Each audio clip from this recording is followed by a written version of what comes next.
because port authorities are public, they have a public mission. They're not for-profit private businesses. And that's why they're incentivized and chartered to care a lot about the local community, providing jobs and clean environment for their local residential neighborhoods. We are still selling $150 billion a year to China.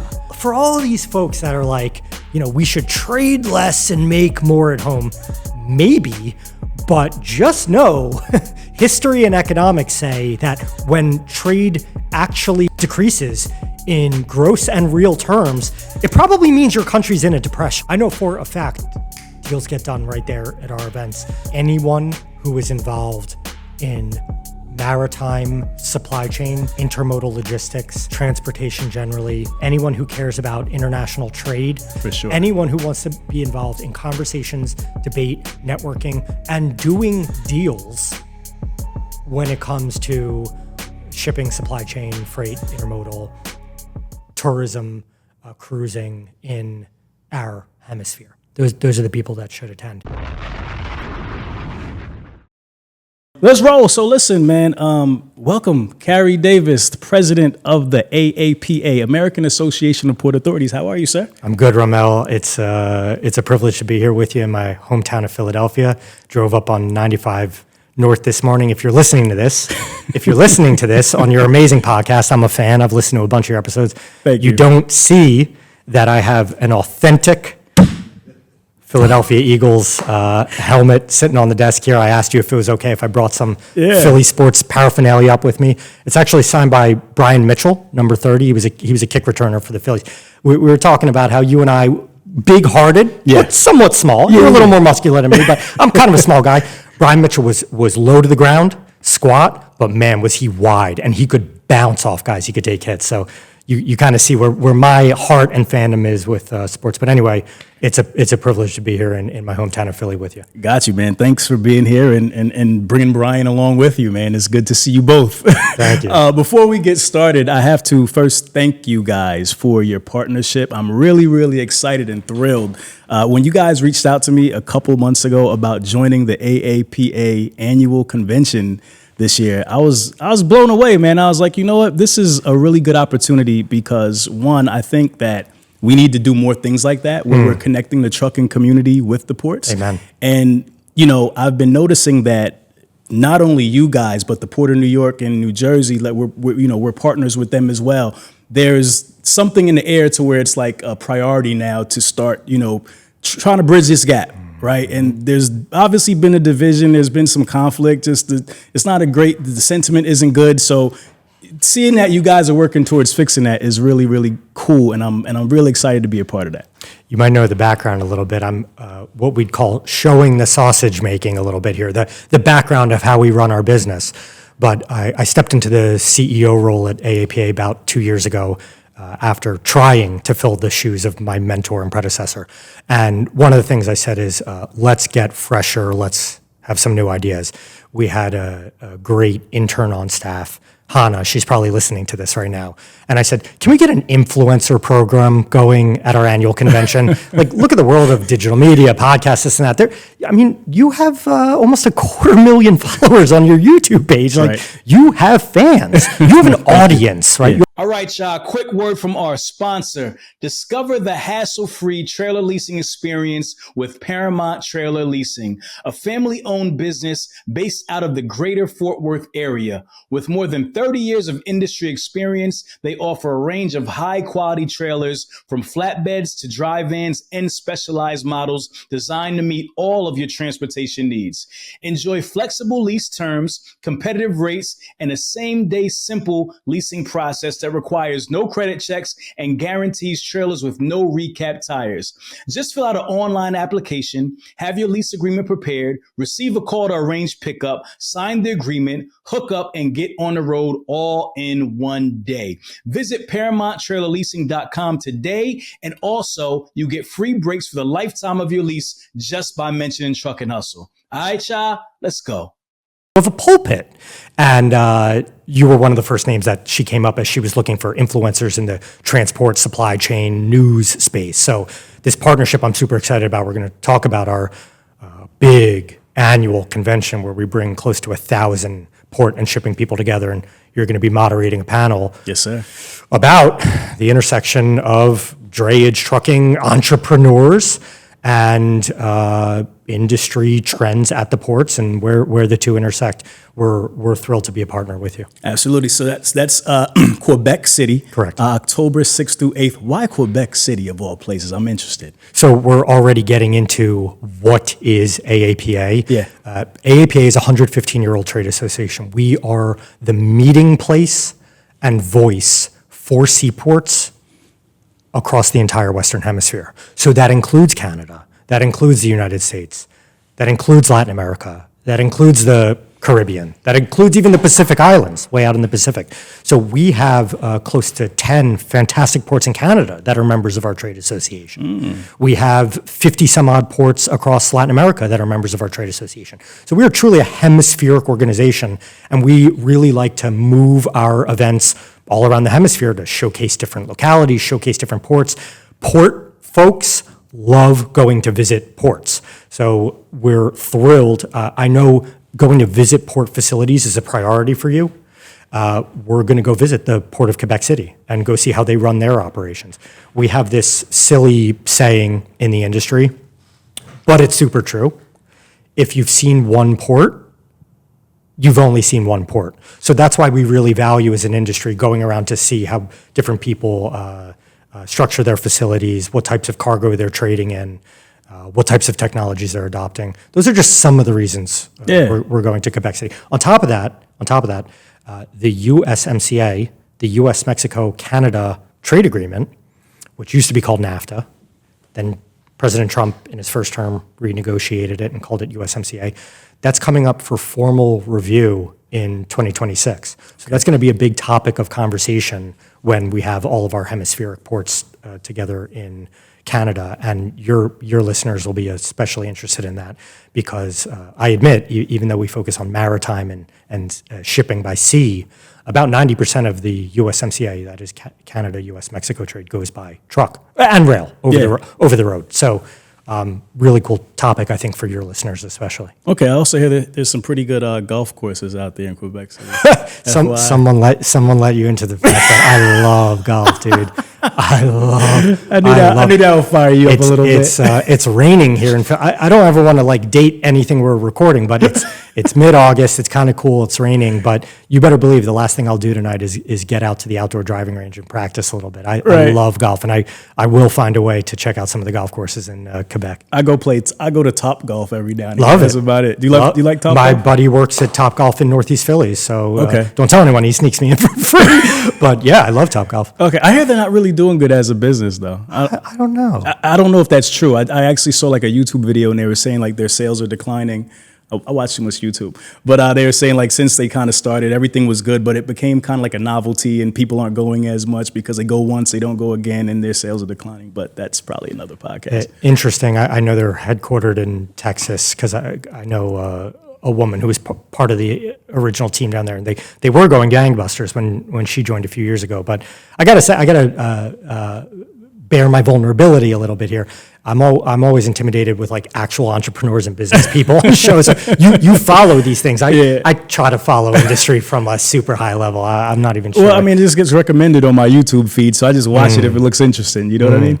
So, all right. So the American ports are the gateways to the world and a critical component in economic health and national defense. Just bear with me. On average, each of the 50 states rely on 13 to 15 ports to handle its imports and exports, which add up to over 5.5 billion worth of goods moving in and out the U.S. ports every day. The U.S. ports collectively support 22 million jobs, accounting for 1 in every 8 jobs in the country. $2.9 trillion of economic activity and $1.8 trillion in wages and benefits, et cetera.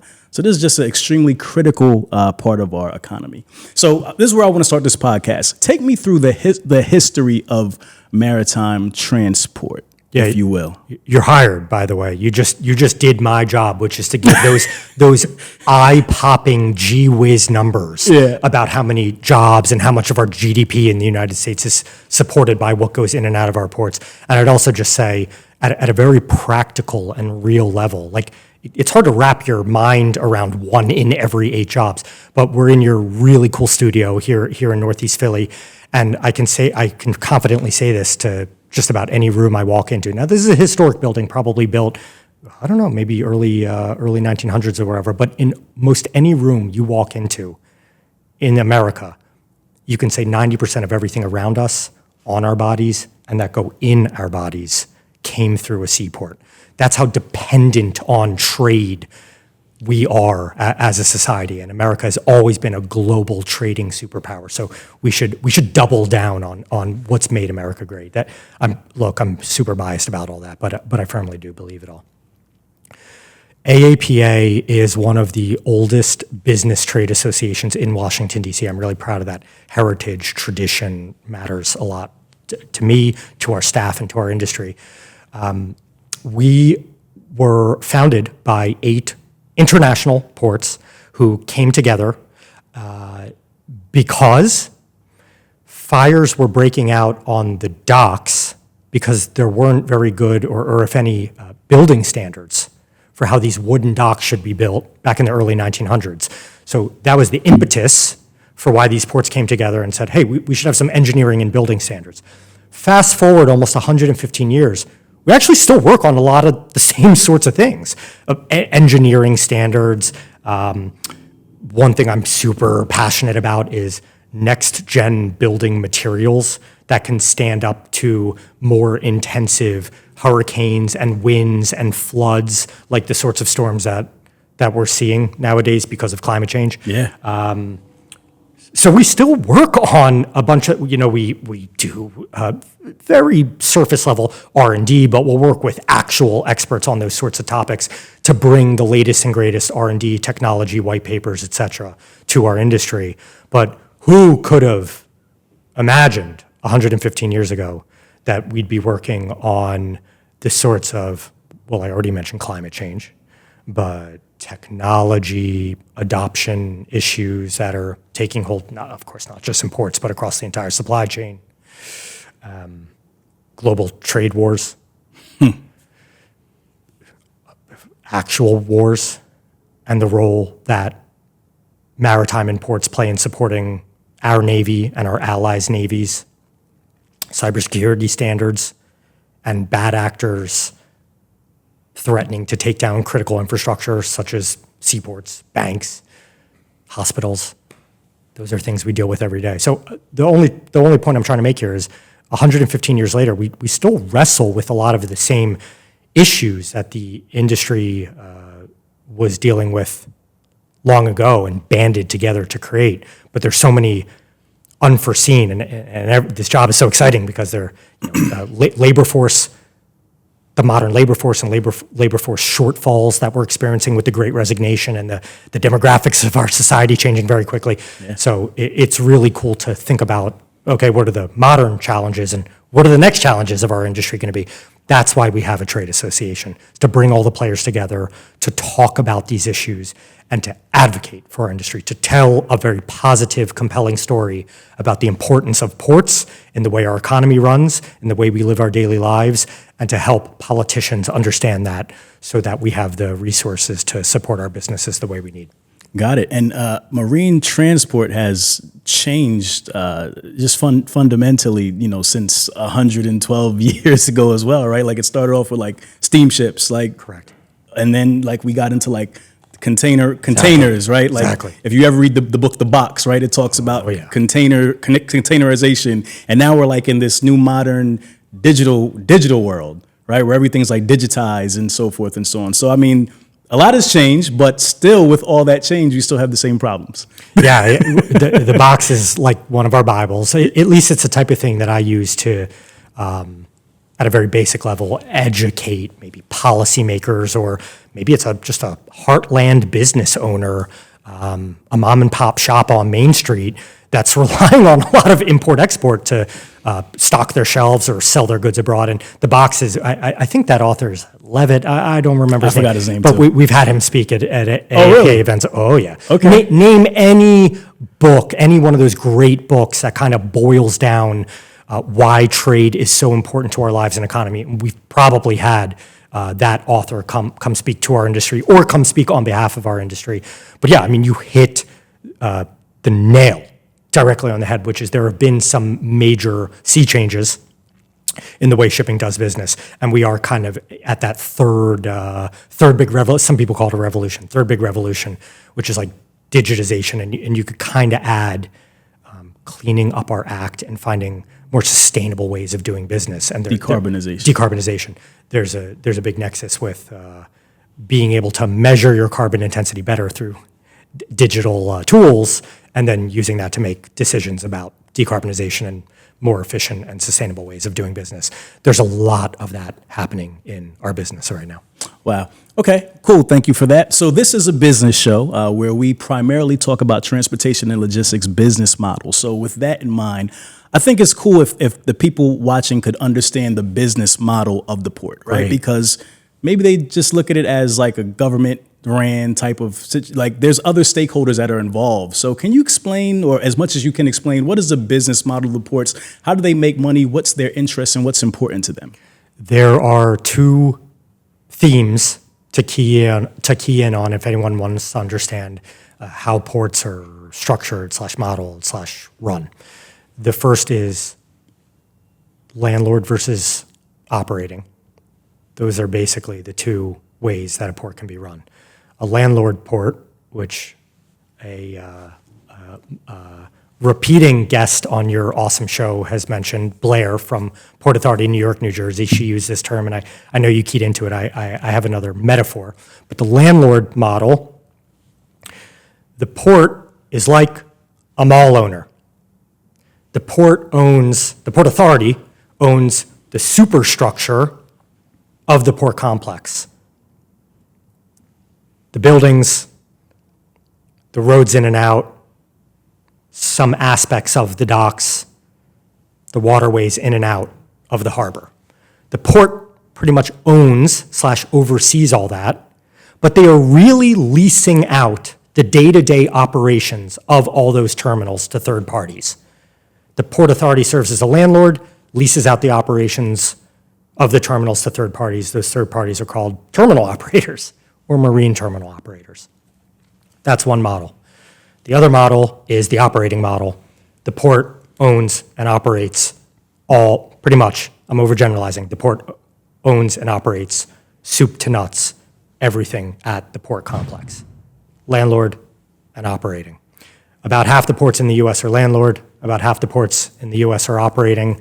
If you look at this around the world, Canada's different, Latin America's different. You look at this around the world, there's a real mix, but they all kind of boil down to one of those two. That's the first theme you have to understand in the business of ports. The second theme you got to understand in the business of ports is the sort of like the capital financing investment mix. And again, I'll just mostly look at the United States, just to overgeneralize. Give or take, 30%, 40% of the revenue / capital that the port has available to it is from the federal government. We have very awesome, really badly needed federal government support and involvement in our ports in the United States. Maybe another third of it, think of 3 slices of pie, a third of it's from the federal government, a third of it is from capital that the port raises itself, either through revenue that it generates through cargo or other operations, debt that the port issues to raise capital, etc. And the final third is other, such as county funding sources, city funding sources, state funding sources. So maybe other government funding sources. Add into all this that America's a great place to do business, okay? And you'll hear me harp on this a lot, why we're such a trading superpower generally. But a lot of foreign companies, foreign shipping companies, foreign terminal operating companies invest in port infrastructure here in the United States too. So whether it's APM terminal, one of the more recognizable names is DP World. Most people know DP World from the UAE. Now, they actually happen to not have a presence in the United States, and there's a whole history behind that. But those are the types of foreign shipping and terminal operating companies that invest a lot in our port infrastructure in partnership with the Port Authority itself, with local governments, and with the federal government to capitalize the infrastructure that we have here at our ports. Got it. So what would be like the majority? Is the majority like, so when you say this, so the government pretty much owns the real estate, right? Like the Port Authority owns the real estate, and the Port Authority, it's the state? In some ways, in some ways it's not fair to compare them to, in some ways it is. The Port Authority is like a gas authority or a water authority or even like a public parks authority. They are, in some cases, they're a department of government, but more often than not, they are an independently run, owned and operated, licensed by the government entity that owns the real estate. Got it. But they are public though. They are public, absolutely, and you're hitting the mark, and not to get too preachy or deep about it, because port authorities are public, they have a public mission. They're not for-profit private businesses, and that's why they're incentivized and chartered to care a lot about the local community, being an economic development engine, caring, if they're near a residential neighborhood, providing jobs and clean environment for their local residential neighborhoods, just like the river wards here in Philadelphia abut the port complex. Yeah. The port has a mission. It's part of their mission statement in most every case that they have to have the local community in mind. So there's a lot of other things that come along with being a public entity, including a lot of the revenues that the ports generate go into public treasuries that go to fund city services and parks and the other sorts of things I'm talking about. Okay. Every port's a little bit different, and of course they have to reinvest a lot of what they generate into the port operations. Otherwise, how could they continue as a business? But yeah, being public entities, we take that very, very seriously. There's a public mission encapsulated in that. Okay, thank you for breaking that down. I really appreciate that. That was a very clear breakdown. Let's talk about your background a little bit. How did you get involved with the AAPA? Well, it's sad but true that I fell into this industry of shipping. And I was just on stage with a port executive, and he was saying the same thing. He's the deputy director of one of the biggest ports in the country, if not the biggest port in the country. And he just fell into it as well, just like I did. So it's kind of sad.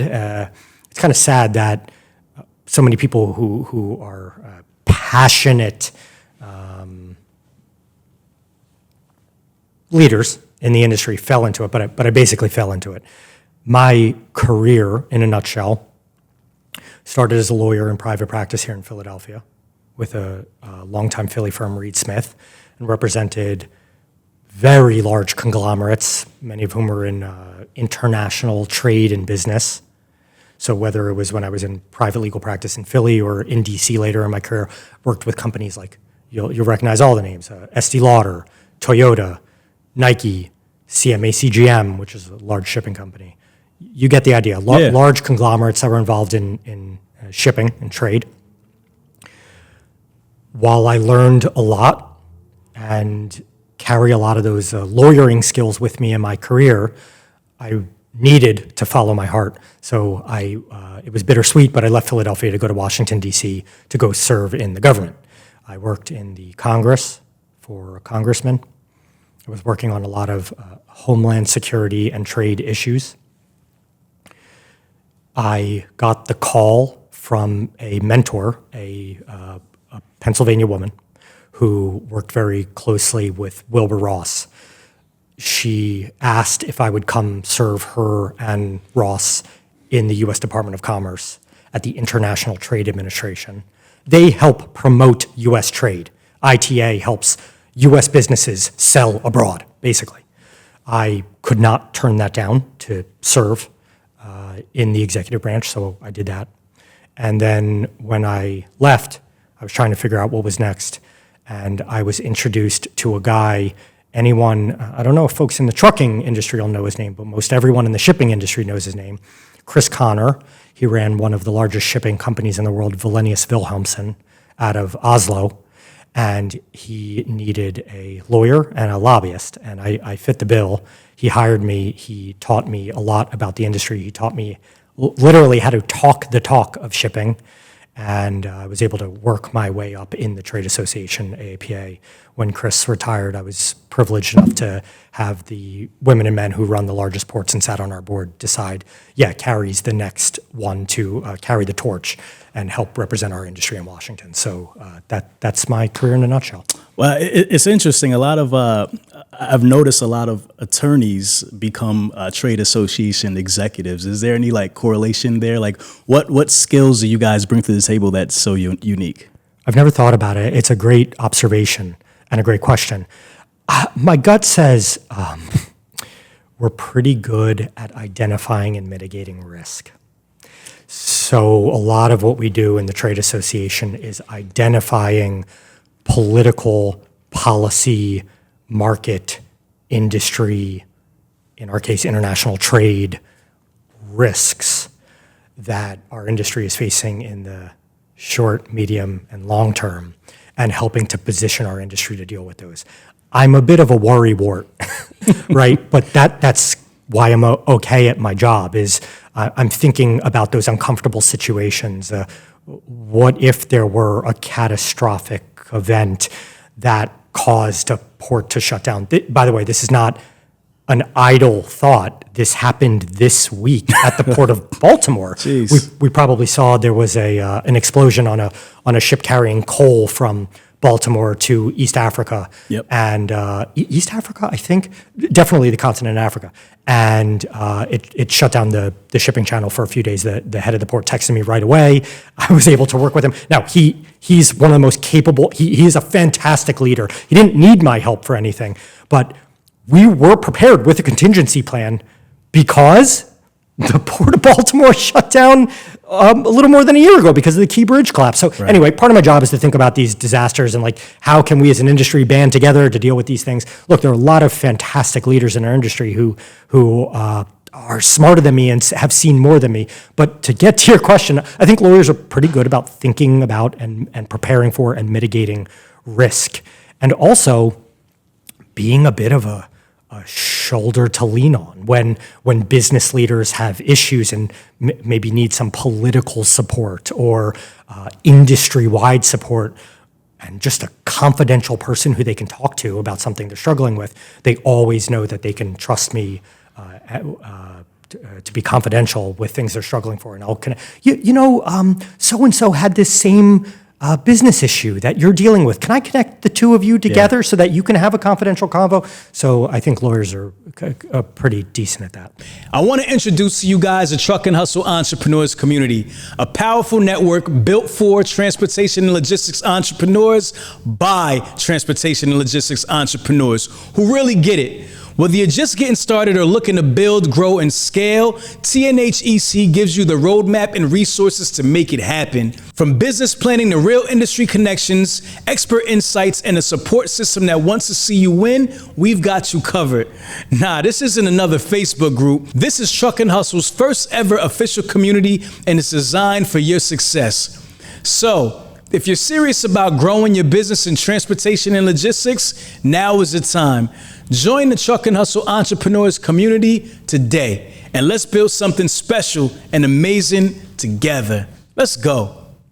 So when you're not putting out fires, literally or figuratively, what's your role look like day to day? I have a fantastic team. I really do. We have an entire department of our team of our association dedicated to interfacing with government and the public, educating policymakers, politicians, news outlets, media outlets such as yours about the role of, importance of, and needs of the seaport industry. We have an entire team dedicated to that. Yeah, I help set the agenda a little bit. I'm always eager and keen to get out there and do the interviews and be the energetic face of our industry. But we have a fantastic team who know the ins and outs of government. They're bipartisan. We got some Republicans on our staff. We got some Democrats on our staff, right? We got some people who understand the Senate on our staff. We got some people who understand the House of Representatives. That's kind of the roster that you need in a modern trade association to be able to advance your agenda down the field in the very convoluted political environment we're in. We have an entire team that's dedicated to data, reports, and other sorts of services that we as an international association can provide to our members.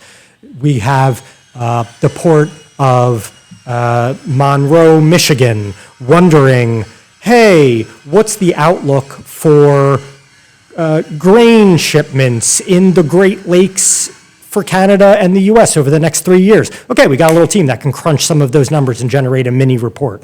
I think you get the idea. I mean, we could go on and on. We're doing a fantastic report right now in conjunction with the government. They're actually funding it. We're looking at the cargo handling equipment needs of the industry over the next 5 and 10 years. How many cranes are we going to need? How many forklifts are we going to need? How many flatbeds are we going to need?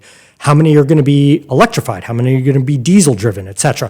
I think you can start to see the power of that data because then we can go to the OEMs, both in the US and abroad, and say, pretty juicy demand outlook here. Can we make sure that there's ample supply for these things? Maybe we can negotiate as a whole, as an industry, to buy en masse for these types of equipment, get some discounts for our industry, et cetera. So we got a whole team who does that. We got a whole team that runs technical committees for the industry. We have a security committee. We have a finance committee. We have a legal committee. We have an engineering committee. These are committees of the specialists at the seaports and of shipping companies, and of terminal operating companies, and of trucking companies, and of technology companies, and of engineering companies who all come together on a monthly basis to talk about trends in the industry. So you ask me what I do. You ask me what I do, and I'm talking about what the whole team does. I don't know. I help them succeed at doing all these services that we provide for our industry, and I try to come up with different ways that we can add value for the seaports and for all these other companies and players in maritime supply chain for things that they can't do on their own. I talked about collective negotiation and pooled purchasing of equipment. No one port can necessarily, there are some big ports that can do it, but for the most part, no one port can negotiate a lower rate for cargo handling equipment. Right. But we damn sure have some purchasing power As a collective. if we put 120 ports together, don't we? So, For sure. So I try to come up with ideas like that and create a business plan for how we as a collective, as a unified industry association, can provide some value and services to each of our ports and other companies in the maritime supply chain. I love that. How much time do you actually spend visiting the ports? And when you do visit a port, how do you decide which port you're going to? Like, how do you prioritize that? And actually, if you could, talk about a port that you visited recently and kind of what stood out. Okay.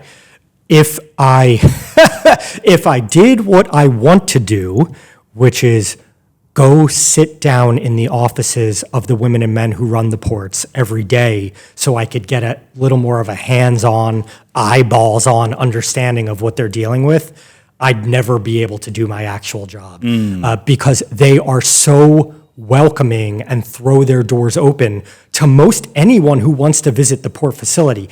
Part of the reason we as an industry are like behind the 8 ball or whatever is because everyday folk and politicians walk through airports most every day. Politicians walk through airports a lot because they're traveling back and forth between their district and Washington, D.C. So they're like, if the airports are like, well, we need some funding for our infrastructure, the politician's like, well, yeah, because I want a nice lounge or bathroom when I walk through an airport. Right. It's a little bit more of a challenge to explain how we need to modernize, upgrade, and recapitalize the infrastructure at a seaport, unless we get that politician in a hard hat and get them down to the port complex and get them seeing why it's so important. For sure. I feel the same way. I like to live, breathe, eat what's happening literally eat. I always go to a diner by the seaport and I go to see if there are any longshore workers at the diner. And I say, hey, how's your day going? Like, what was your latest shift like? Well, I work at your friendly trade association. I try to support you gals and guys with funding from Washington, et cetera, et cetera. Right. If I did that every day, I'd never be able to do my job in Washington. But I do it a lot, once a month. I'm out on the road checking out a port. You asked how I decide which ones to go to. Pretty much the ones I haven't seen. I'm pretty much trying to identify the ones I haven't seen because of that whole, if you've seen one port, you've seen one port. They're all kind of different. They all have different needs. They're all run by different personalities. So I'm always trying to see the ones I haven't seen. I will admit, this is a secondary consideration, but it's very much part of the job. I'll admit that if there's an important politician who, maybe this senator chairs the committee on transportation, I might make it a priority to go see her port and drop in on her office right now it happens to be Texas. The senator from Texas, Ted Cruz, he chairs the committee on transportation. So I might make a little bit more of a priority to go see those Texas ports, drop in on that senator, just let him know who I am, what some of the needs are. And that's just smart politicking, right? So that's a major part of the equation I do. You asked about a recent one. We held part of what we do, among so many other things as a trade association. We bring together the savvy vets in the industry, the women and men who have been doing this for 10 years or more, running ports for 10 years or more, and we hook them up with up-and-comers in the industry so that they can mentor each other. And that's kind of the informal what we do. We also have very formal training and certification for the up-and-comers in the industry. So let's say you're the head of maintenance and operations. Let's say you're the Blairs of the world, right? From Port Authority, New York, New Jersey, one of your regular guests. She oversees efficiency at the port. It's a pretty big deal for the port that she runs. She's an up-and-comer. We have formal training for those up-and-comers in the industry. So we had one such event, and by the way, we certify them. It's called Port Professional Manager. And by the way, this is open to anyone in shipping, transport, supply chain. We got people from the rail industry doing this program. We got literally people from the trucking industry doing this program. It's open for anyone. And I guarantee you'll walk away sharp on all things that matter to shipping, maritime, and ports. We held one of these trainings recently at the Port of Milwaukee, run by outgoing port director Jackie Carter. She's one of my favorite folks in the industry. She and I kind of started in the industry around the same time. She's going to go on to another awesome job in the city of Milwaukee. She's a real leader there. In any event, we, again, brought in vets who have been running ports for a while to school the up-and-comers on the ins and outs of technical port management. We took a tour of the port. We took a tour of Milwaukee's city council. One of the city council members in Milwaukee sits on the commission of the port. So again, that smart politicking thing, right? And Milwaukee's an underrated city, let me tell you. It is. Let me tell you. I love Milwaukee. What's been your experience there? So we did some interviews in Milwaukee, and before that, I'd been to Chicago before, but I never went 2 hours away to Milwaukee. And I just was blown away by just the city itself. Like, it's a really beautiful city, really nice restaurants, just a good, nice aesthetic that when I hear the word Milwaukee, I don't associate it with that. So when I got there, I was like, oh, there's like cool stuff in Milwaukee just like any other city. So I was just surprised. And we didn't spend a lot of time there, but the time we spent there, we had a really good time, and I was pleasantly surprised. I couldn't agree more. It was a great venue to hold the event. But it's also a really cool port. They do a lot of aggregates. They have now we're getting in the weeds of the business, but they have a formerly Canadian family-owned terminal operator. So one of these third parties that the port leases out the operation, formerly Canadian family-owned terminal operator, which has since been sold to, I believe, PE, American PE, New York-based PE. Really interesting company called Logistech. So they run like the biggest terminal in Milwaukee. They're a very active member of our trade association. Part of what I'm driving at there is it's not just ports that are really active beneficiaries of what we do as a trade association. There are all sorts of companies across the entire sort of transport chain. In any event, we visited their facilities, kind of learned about their relationship and their contract negotiations with the Port Authority, the terminal operators' contract negotiations with the Port Authority. So it was a really cool event. That was one of the ones I've seen recently. One of the other ones I've seen recently, I'm changing speeds a bit on you, but another one I saw recently is two ports. I might have actually mentioned this already in the short time we've been talking. I saw two ports in Lima, Peru. We have an entire program called, it's AAPA, but down there they pronounce it APA. I'm not a Spanish speaker, but they tend to do things a little differently. They call it APA LATAM. Okay. AAPA LATAM. We have an entire program dedicated to it. So it's run by Latin Americans for Latin Americans. So they really speak to the needs down there. Although most port needs around the world are the same, but they have regional needs. They held their annual APA LATAM Congress in Lima, Peru. It was a success by every measure. And we saw, as part of the programming down there, we saw two ports. One was the port of Callao. That's the historic, you might call it a legacy port, but it's the historic port, 30 minutes outside downtown Lima. They have three terminals there. One is run by Maersk, one is run by one of the other large shipping conglomerates, and one is run by a local Peruvian company that does a lot of mining aggregates.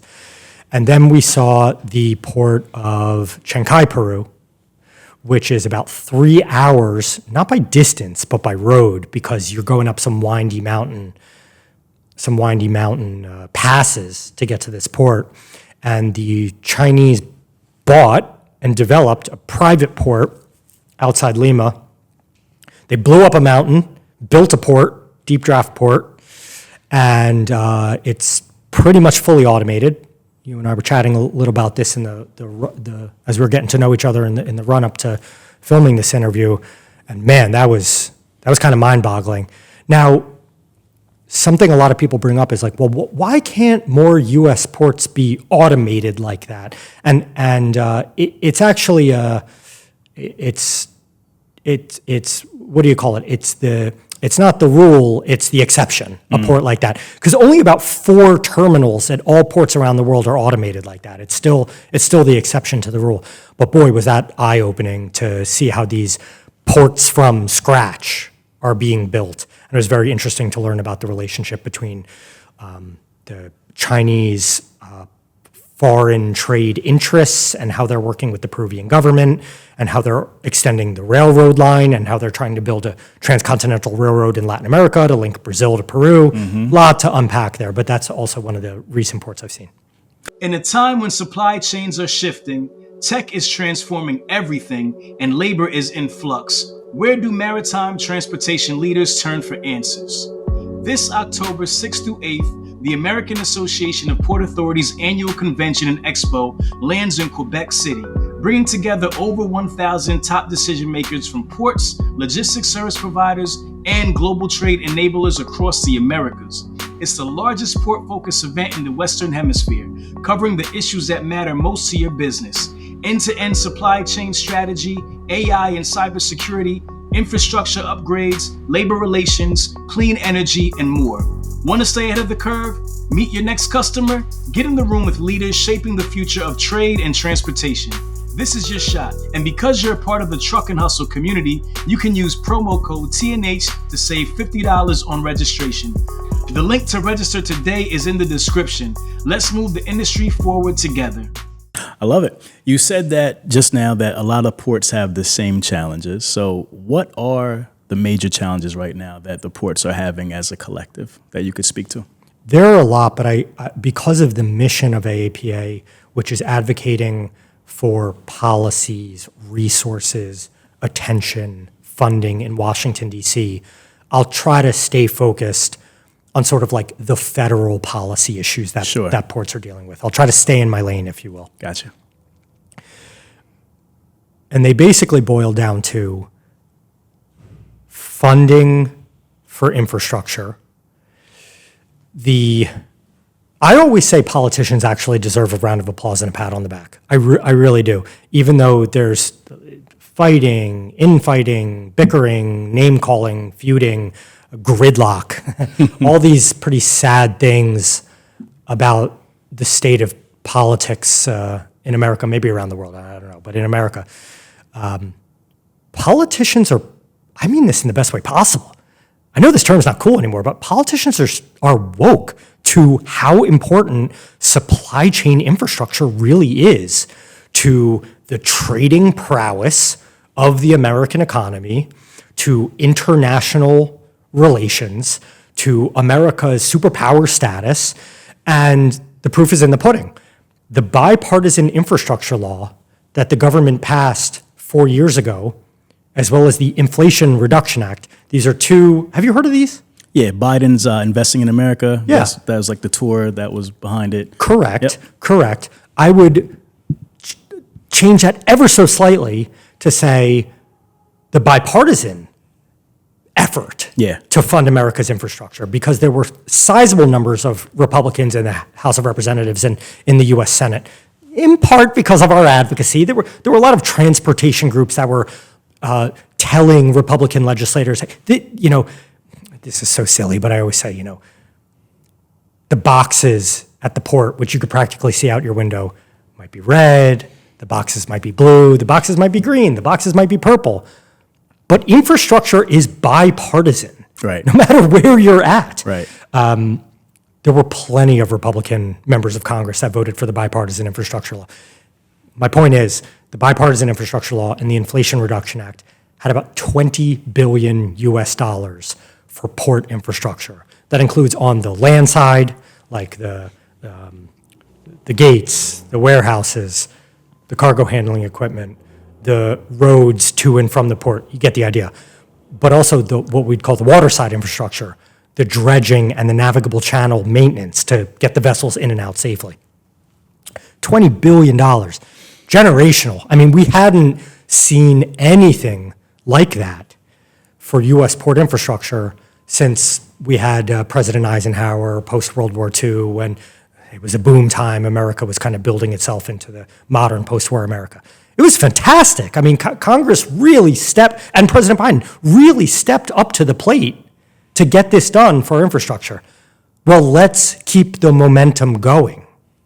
Example, the American Society of Civil Engineers, one of the great venerated trade associations in Washington that we work with all the time. Every 2 years, they publish a report card, A through F, on how good America's infrastructure is doing, and they break it down by airports, by seaports. Our grade as an industry, seaports, has been rising, in large part because the government has stepped up to the plate and provided the funding that's going to recapitalize a lot of this infrastructure that was built back in the 50s, 60s, 70s. But we're still only getting a B. You could quibble about what the letter grade should be. You could also quibble about whether a B is adequate or not. Yeah. But I think America wants the same type of grade that Asia, Europe, South America, Africa, one of the fastest growing, as a whole, one of the fastest growing consumer economies in the world, and what will be the largest consumer economy in the world in the next 25 years. Don't you think we should have infrastructure like all those trading blocks have as well? Tell you what, Canada's port infrastructure, they deal with problems, but they've made giant government and private sector investments in their infrastructure as well. So a B, let me put it this way, a B, okay for now, not enough to keep up long term, especially with the incessantly growing, I shouldn't say incessantly, but with the persistently growing trade volumes and cargo volumes and passenger and cruising volumes. Again, as we have an aging society, and cruising is a very great, affordable, efficient way for an older population to see the world. And our ports are great. We have ports in Florida that are called the cruising capital of the world. It's great for local jobs, great for local economies. It's great for people who care about travel. It's a very long way of saying a B is okay for now, but it's not okay forever. So getting the funding for port infrastructure is something that we work on day in and day out in Washington. I'd say that's issue number one. And that's the, among others. And that's the surface transportation, reauthorization package? Bingo. The PIDP. Bingo. So the ask is for $10.9 billion. So right now with the work that is being done, it seems as though it's like, what is it, oversubscribed? Like there's not enough money right now that's coming into the pot in order to do these projects. Is that correct? Yeah, exactly. Everything we do is based on surveys, polls, quantitative research, hired third-party economists. We actually recently hired a guy from Ernst & Young to run a study. You cited those awesome jobs and GDP number that the ports support. We hired a guy from Ernst & Young to run that report, which found that one in every 8 American jobs is in some way, shape, or form, not directly, but in some way, shape, or form related to commercial activity at seaports. Sure. And that $2.9 trillion of US GDP is supported by commercial activity at seaports. That guy that we hired to run that study was then hired by the Republicans on Capitol Hill to write their recent tax bill that President Trump and the Republicans passed. So we rely on very well-supported economic data to make our types of arguments. And yes, $10.9 billion over the next 5 years for Port Infrastructure Development Program. This is a specific grant program through the United States Department of Transportation. And the way we get to that number is we look at the existing fantastic grant opportunities and dollars that the federal government is providing to ports, and we basically game out how much are the ports actually applying for, and it turns out they're applying for 4x of what's already available. So that's how we get to that $10.9 billion number. Lest you think that the federal government's going to start picking up the bill for all construction projects at ports. It's the opposite. We see that for every dollar invested by the federal government in a port project, it unlocks 2 or 3x other funding sources, such as public debt, infrastructure bond issuances, state and local funding sources. In other words, every federal dollar invested in a port project leverages 2, 3 plus X other forms of investment in port projects. Because there's otherwise, port projects, I'm overgeneralizing here, but investors, as you know better than I, being an entrepreneur, working with so many business people, you know this better than I. Investors like a relatively quick return on their investment. Yeah.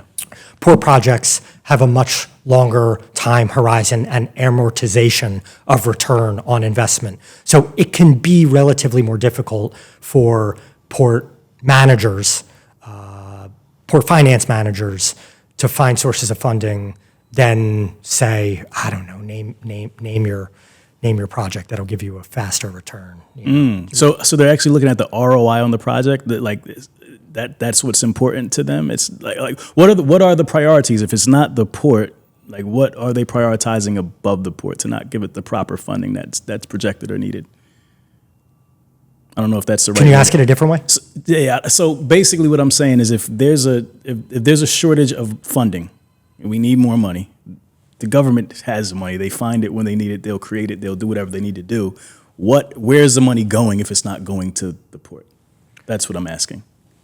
Other modalities of transport. I mean, I'd be doing a bad job if I started pitting seaports against airports and railroads and trucking. But Congress, politicians, the executive branch, U.S. Department of Transportation, I don't envy their jobs. They have to make really hard decisions about whether this modality of transportation is going to get funding or that modality of transportation is going to get funding. They have to, I mean, this is crazy, but it really does get into the sauce. I used this term before, the sausage-making process of how politics get decided. But would you believe, maybe you knew already, I was surprised when I found this out, would you believe that the same bill in Congress on an annual basis that funds transportation also funds housing? It's called THUD, Transportation, Housing, and Urban Development. It's one bill that funds all of that.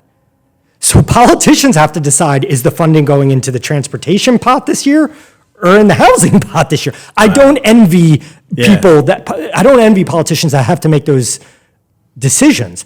But you better believe we're going to come knocking on every politician's door with hard data about the jobs, GDP, local benefits, and economic return of port infrastructure jobs. And in fact, we're working on our latest 5-year report on that. Okay, I love that. So it's interesting that prior to this year, America at large did not really talk about the ports, right? Like now with tariffs, our seemingly being dependent on China, we're trying to kind of withdraw from that. Like now everybody's talking about the ports, et cetera. How does it feel like being the hot topic and kind of being like center stage all of a sudden? It's cool. I'm one of these one of these believers that like all attention is good attention, especially when by definition your facilities are secure facilities that people can't just come and go from. So it's great that we get to tell our story, tell our needs, tell our importance. To your point, I grew up in Philly, about 15 minutes from here. You know, if you're whether you're listening to this or watching this, you don't necessarily know. We're in the river wards right now, right? Where historically a lot of industrial activity happened in Philadelphia. We're really close to some of the port complex. A lot of really cool warehousing and distribution facilities. I grew up like 15 minutes from here. In fact, I spent a fair bit of time in this neighborhood growing up. I did not know there was a port here. Packer Terminal's right here. Packer Terminal right there. Tioga's right here. Tioga, yeah. I didn't know there was a port here, right? Yeah. So we will always take the opportunity, good, bad, or indifferent, to say, like, yeah, the clothes on your back, the food on your shelves, the pharmaceutical in your cabinet came through a port. The flooring in your home, the car in your garage.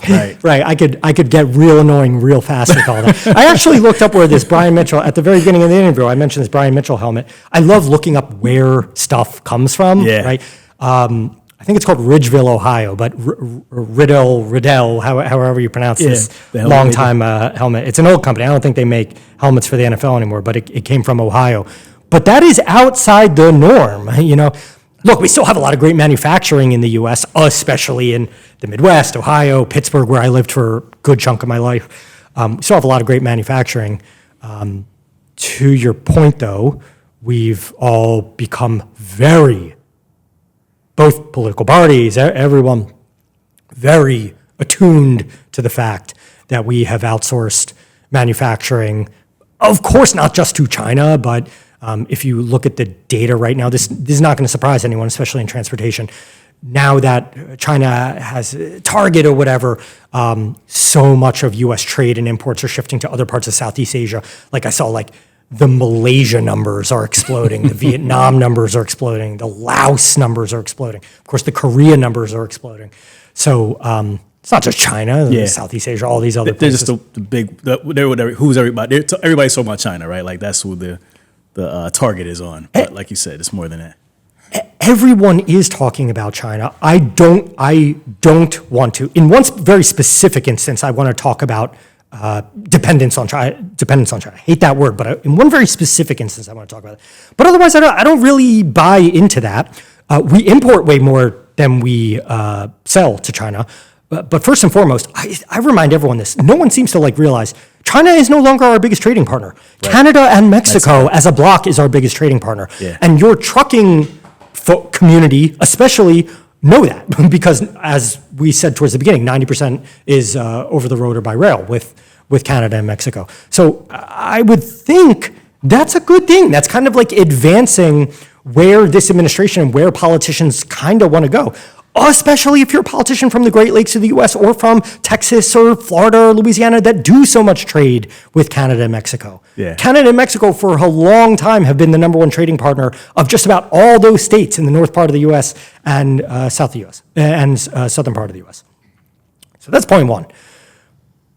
Point 2 of 3 is our two-way trade with China.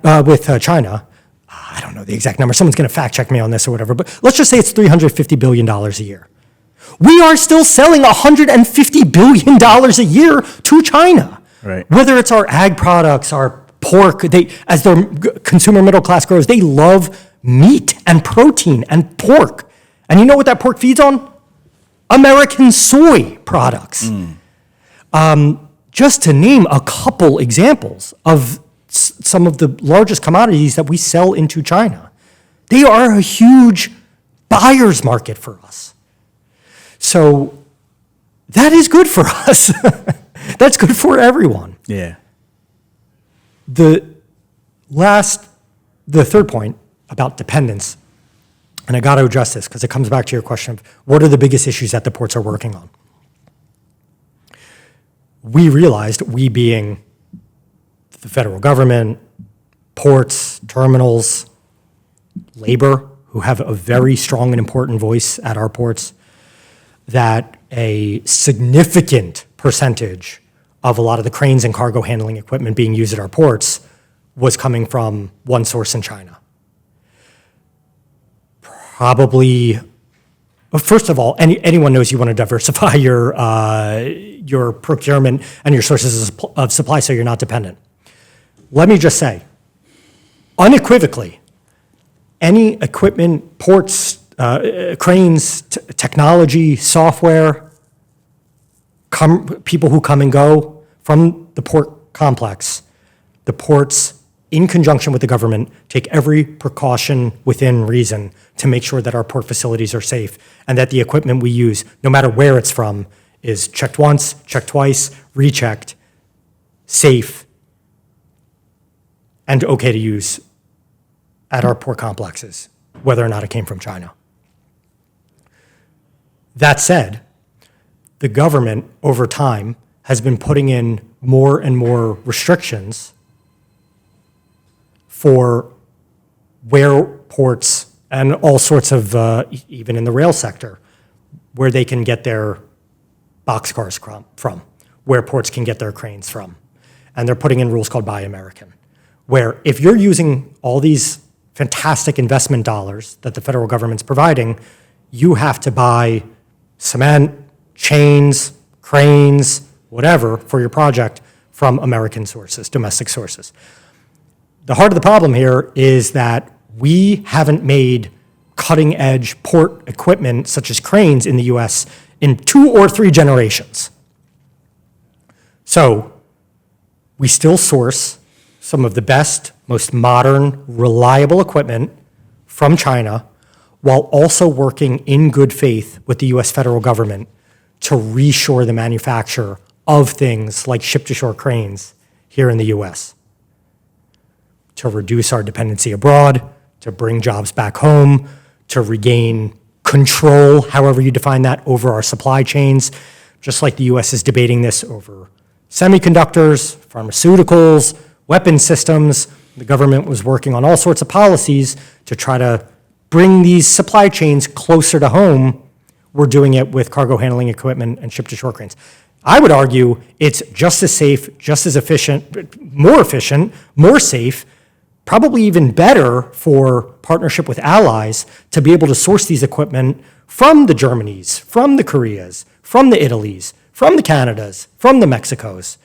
But in good faith, we're looking at the possibility and market opportunity for bringing things like ship-to-shore cranes back here to America. And that ties up into a much bigger thing that you hear the president and a lot of policymakers talking about, which is trying to build ships here in America again, which ties into all the activity that you're seeing at the Philly shipyard about 4 or 5 miles away from us, which was bought by the Korean company Hanwha back in December. Isn't there like a tariff or like a tax that's on the cranes as well, like 100% tariff? There is. And that's something that you guys are lobbying against as well, right? Absolutely. Can you expound on that? It's a self-imposed wound. It's a self-imposed gunshot wound. Yeah. Because as of right now, there's no financially viable, reliable, enough of alternative to the cranes that we've been reliably sourcing from China for decades and decades. So if there's no alternative, why make the one source more expensive? Right. Thereby causing poor. I was just texting in my car while waiting for this interview to begin with one of the largest, with the CEO of one of the largest ports. And he said, we basically have modernization and expansion and capital projects on hold because A, we don't know what's going to happen with these price increases, i.e. tariff increases on the cargo handling equipment, and we couldn't even afford it. We're one of the biggest ports in the country. We couldn't even afford to buy the cranes if they're going to be artificially marked up that high. Right. Which kind of makes the case in point about tariffs generally, which is it ain't the Chinese company that's going to pay the tariffs. Right. It's the port. It's the users of the port. It's me and you that are paying for the tariffs. Trickles down to the consumer at some point, Yeah, right? the tariff is a tax imposed on the good when it comes into the port, and it's imposed on the quote-unquote importer of record, which is the American business or the American consumer that's bringing the thing in. Sometimes to put into some other good that gets re-exported out and increases American exports. It's far more complicated than just saying the Chinese are paying the tariffs. First of all, they're not, but also, oftentimes, those imports that are imported in, sometimes crossing our border up to 7 times. Car parts are the notorious example. They cross the border up to 7 times before they make it into a final automobile, which gets exported out and increases American exports. Yeah. Yeah. There's a good book about that, too. I think it's called Arriving Today. I think it talks about like how these commodities will go import, and before it reaches the end user. It's just crazy how the supply chain works. You know, I'm going to write that down. Yeah, it's Arriving today. Arriving today, I think it's called, Cool. or delivered today, or something like that. Check that out for me, Quake. Cool. All right, so kind of continuing to talk about that. So the tariff deadline was Trump's tariff deadline was August 1st. So that happened. So back in June, the goal was to have 90 deals made in 90 days. And some deals were made, I think, with the UK, Japan, South Korea, some of our largest trading partners, as you stated, agreeing on basically like a 15% tariff. That's right. But China's still kind of ongoing. And I was actually listening to a podcast the other day, and they were saying that the tariffs that Trump has imposed are higher than back in the day. There was something called the Smoot-Hawley Act in the 1930s, which is noteworthy because the tariffs caused other countries to retaliate Correct. against the U.S. and they had their retaliation tariffs and so forth, which slowed down global trade. That hasn't happened yet, but is that a concern that eventually these countries may start to retaliate against us with these tariffs? Do you have any insight into that, or how do you feel that that's going to impact us? It's a bit above my pay grade. I'll tell you that when I worked in the executive branch, part of my role was to try to figure out what these tariff levels should be. I've since seen the light. I really do understand and appreciate that it's American businesses and consumers that are paying the tariffs. But what foreign countries are going to do is a bit above my pay grade. I think what I'm looking at on a day-to-day basis, which is kind of bearing out right now as we look at some of the economic data coming out, including the PPI, the producer price index, as opposed to the CPI. The CPI is like the consumer price index, like what you and I are paying at the bodega day in and day out. The producer price index looks upstream at what producers and manufacturers are paying for their inputs. Kind of ties up into that whole conversation we were just having where American automotive makers are bringing in mufflers from Canada Right. and putting that in a car. Well, the PPI looks at the price of those things.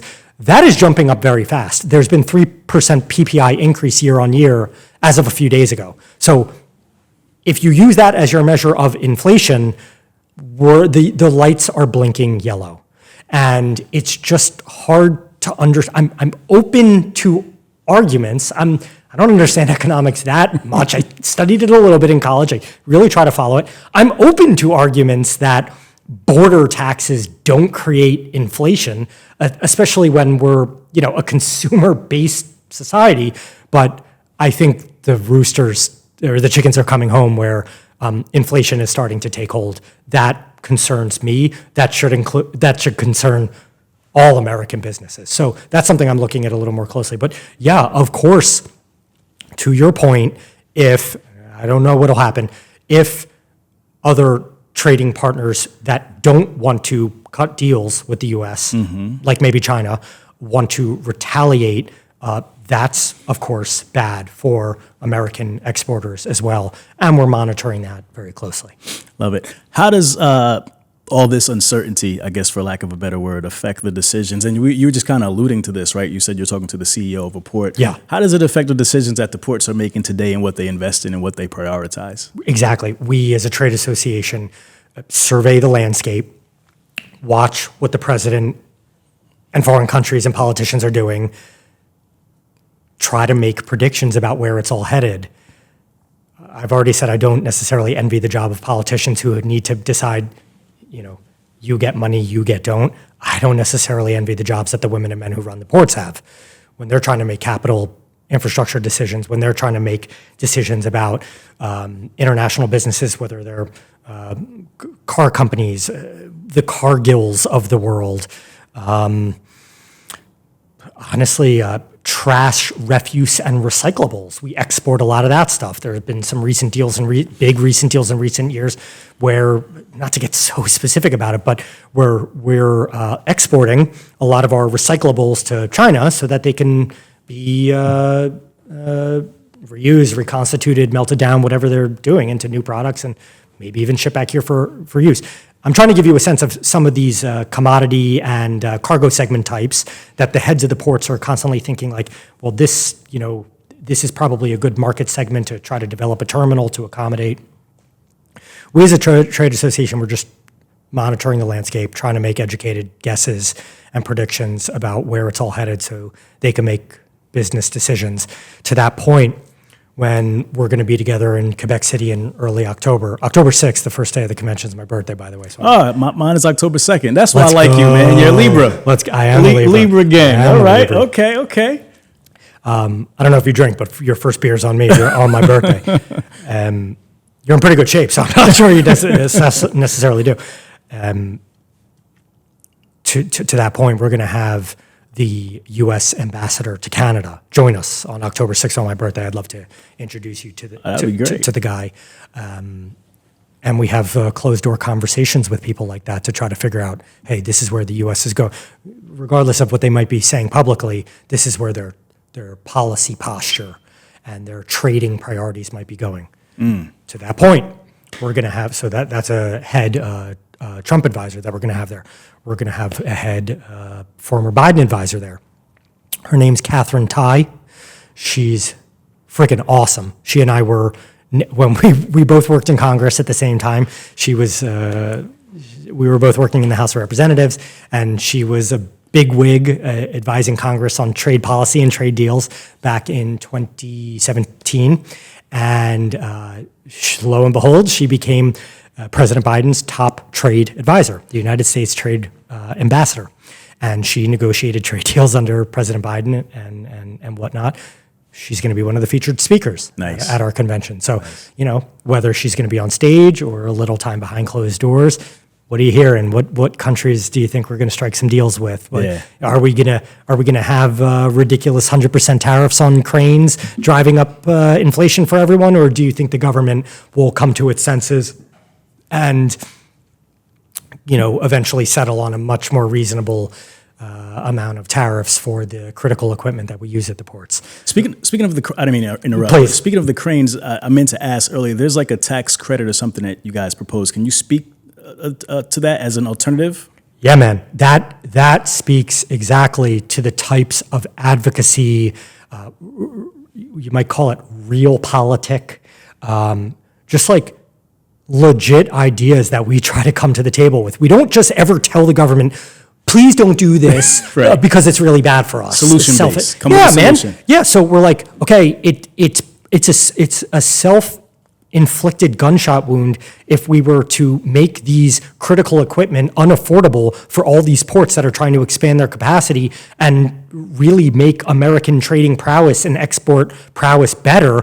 Why don't we try a supply side proposal rather than a demand side? Instead of making the price and basically reducing demand, instead of trying to reduce demand and make the price higher, why don't we make supply more ample by creating a manufacturing tax incentive for businesses in America that want to set up a manufacturing line for the cranes? Right. And guess what? There are American businesses that are looking at it. I can't name names. I can't give away trade secrets. It comes back to they trust me with this information.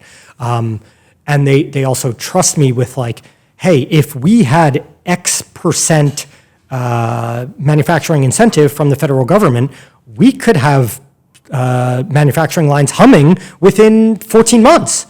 Now, I'm relying on them for their word that they're telling me the truth, because I'm going to take that data, go to Congress, and say, look, we work with OEMs.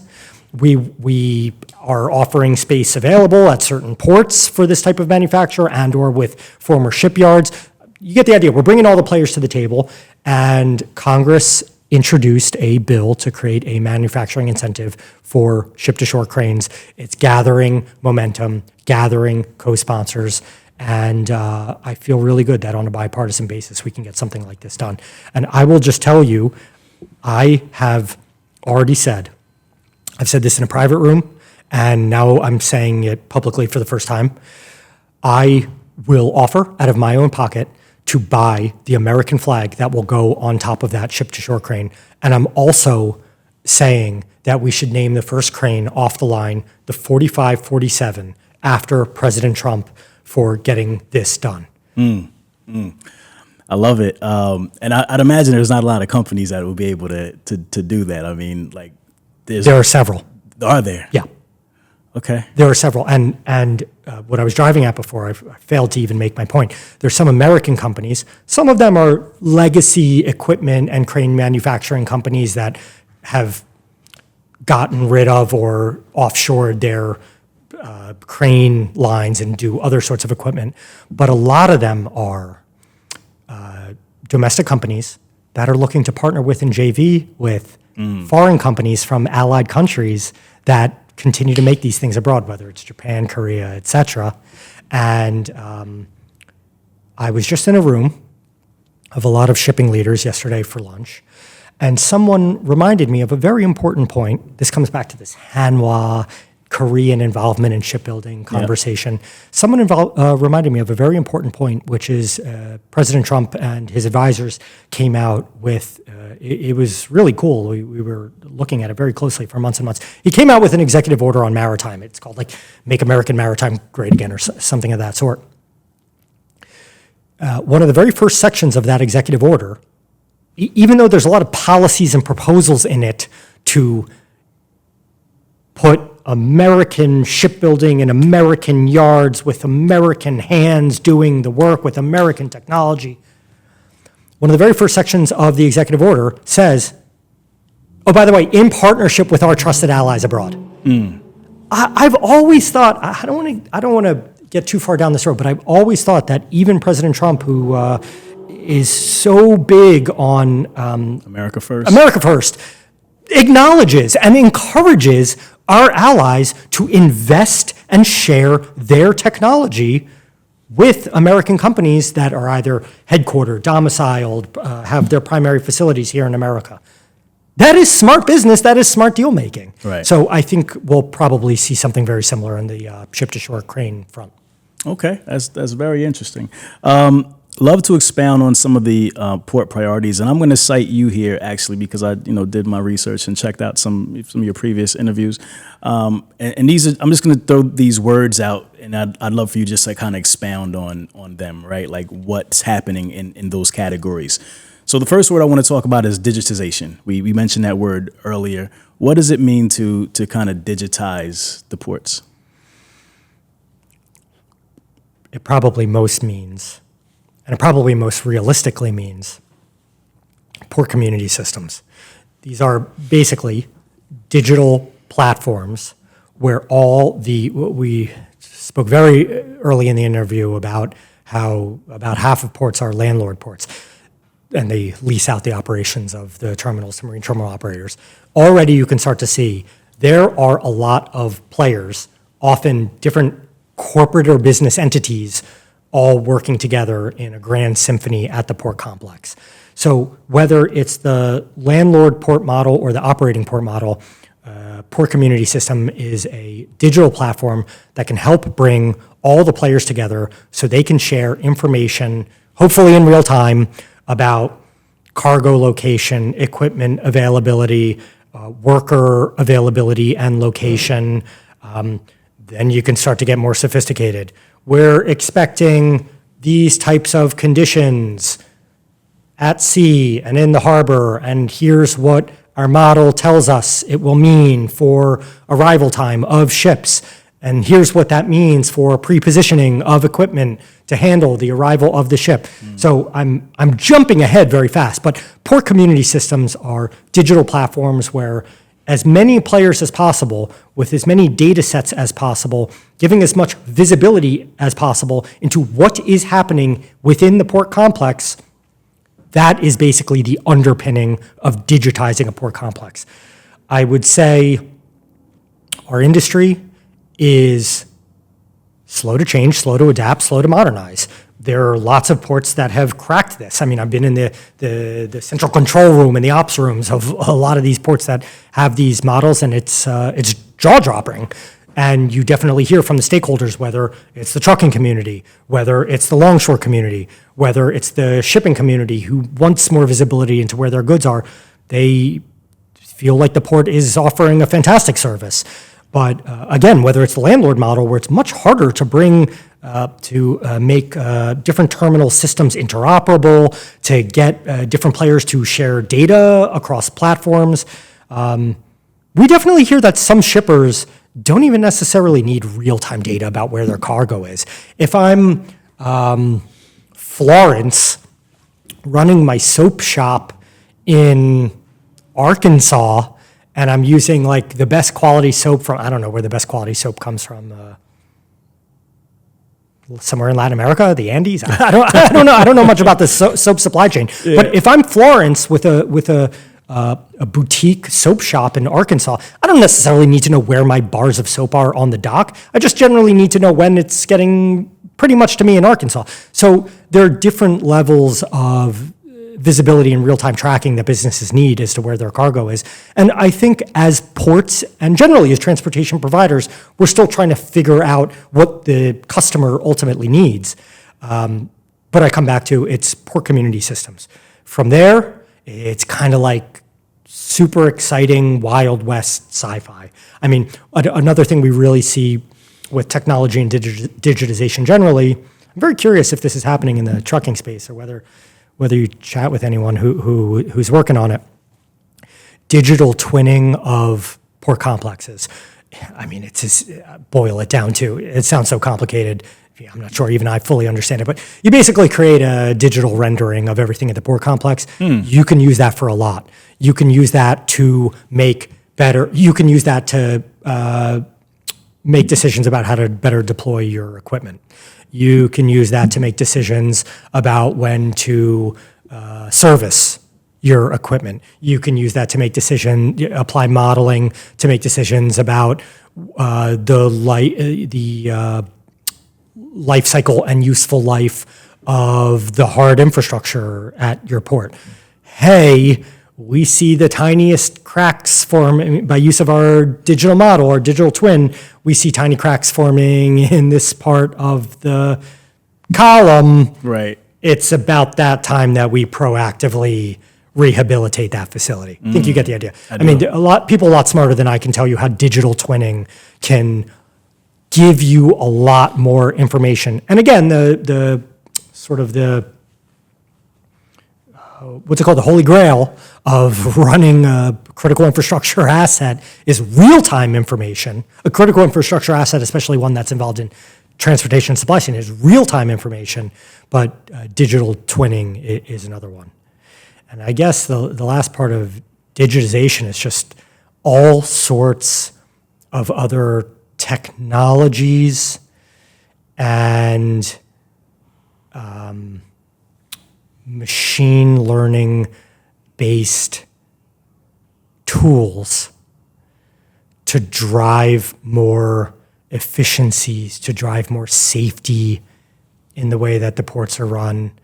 I mean, this might sound so silly, but when I go onto a port complex and I go look at some of the modern forklifts and stuff like that, a lot of them are connected, Internet of Things. Yeah. So they're connected to digital platforms, and they can alert a worker around a corner using a siren or a light, don't come around the corner. Right. And it makes the facility safer through use of digital-esque technologies that we're building into the equipment. Yeah.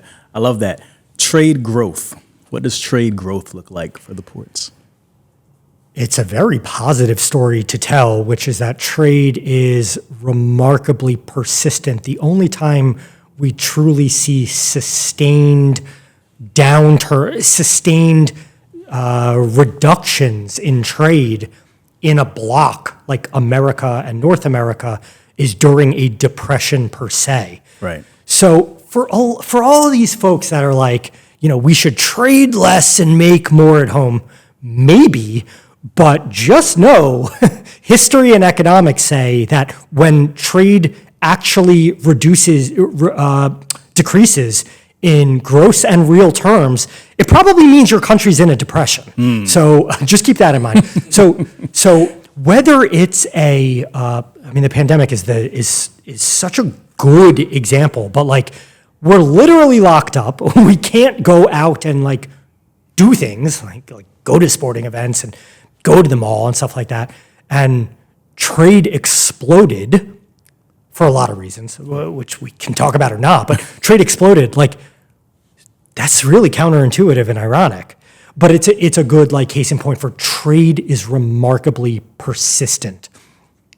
So trade grows over time. I saw your website's awesome. You link to a lot of really cool news articles on your site, and you linked to one recently about how the U.S. Department of Transport puts out a lot of great data about freight and trade and stuff like that. And your link said it's not trade exactly, but you linked to a U.S. Department of Transport article that said over-the-road freight volumes are expected to grow something like 30% over the next 15-ish years. Yeah. Pretty large growth. Fantastic for any of your listeners out there, right? Yes, sir. It's awesome. If you generally look at like United Nations, they have some of the best international trade data per se. The growth numbers are not 30%. U.S. trade volumes, import-export volumes are not going to grow 30%. They're going to grow on the order of single digits probably, but you could probably bank on the United States growing at single-digit trade minimum over the next 15, 20 years. So having port infrastructure and intermodal infrastructure that can accommodate those trade volumes, that the government itself and that international experts such as the UN themselves say is going to happen, that's a major priority for our industry. Capacity to handle that growth. I love that. Decarbonization and electrification. Major turn of events with the president's election and with the Republican takeover of Congress. Doesn't mean it's not still happening. It's still very much happening. And I've always... Just not by 2030? There are a couple ports that have made carbon neutral, net zero, and even if it's not neutrality, carbon reduction commitments by 2030. As far as I know, they're still rolling forward with that, and good on them. Okay. I mean, that's visionary. That's a new way of doing business. It's very hard. It's very hard to change the way you've been doing business for hundreds of years in the port sector and in the transport sector. Sure. So good on them. And the Trade Association is there to help. And indeed, we have worked on a bipartisan basis with the federal government to get funding, R&D, technology opportunities for decarbonization in port operations. Still very much happening. There are ports and shipping companies, some of the big carriers, who have made commitments and are trying to live up to them. If you look at a lot of the large carriers, many of them are Europe-based, whether they're based in Greece, in Norway, in France. A lot of them have made carbon reduction commitments and are leading the pack when it comes to R&D in alternative fuel research for how their fleets and their ships are going to be powered. And some of the big companies have made very big bets on methanol, LNG, ammonia, and others. It's kind of quiet at the moment, but look for look for nuclear and look for modular nuclear. I understand that even Republicans or even this administration might be prioritizing that form of energy and propulsion for vessels, especially military vessels. So no, that's also happening, but it's a process, right? I mean, like to convert from like the traditional like bunker fuel that the ships run on to these other alternative fuels, like you said, LNG and methanol, whatever, all these other things. Like they have to build these ships, right? not only is it I like that word. I'd probably even add a word.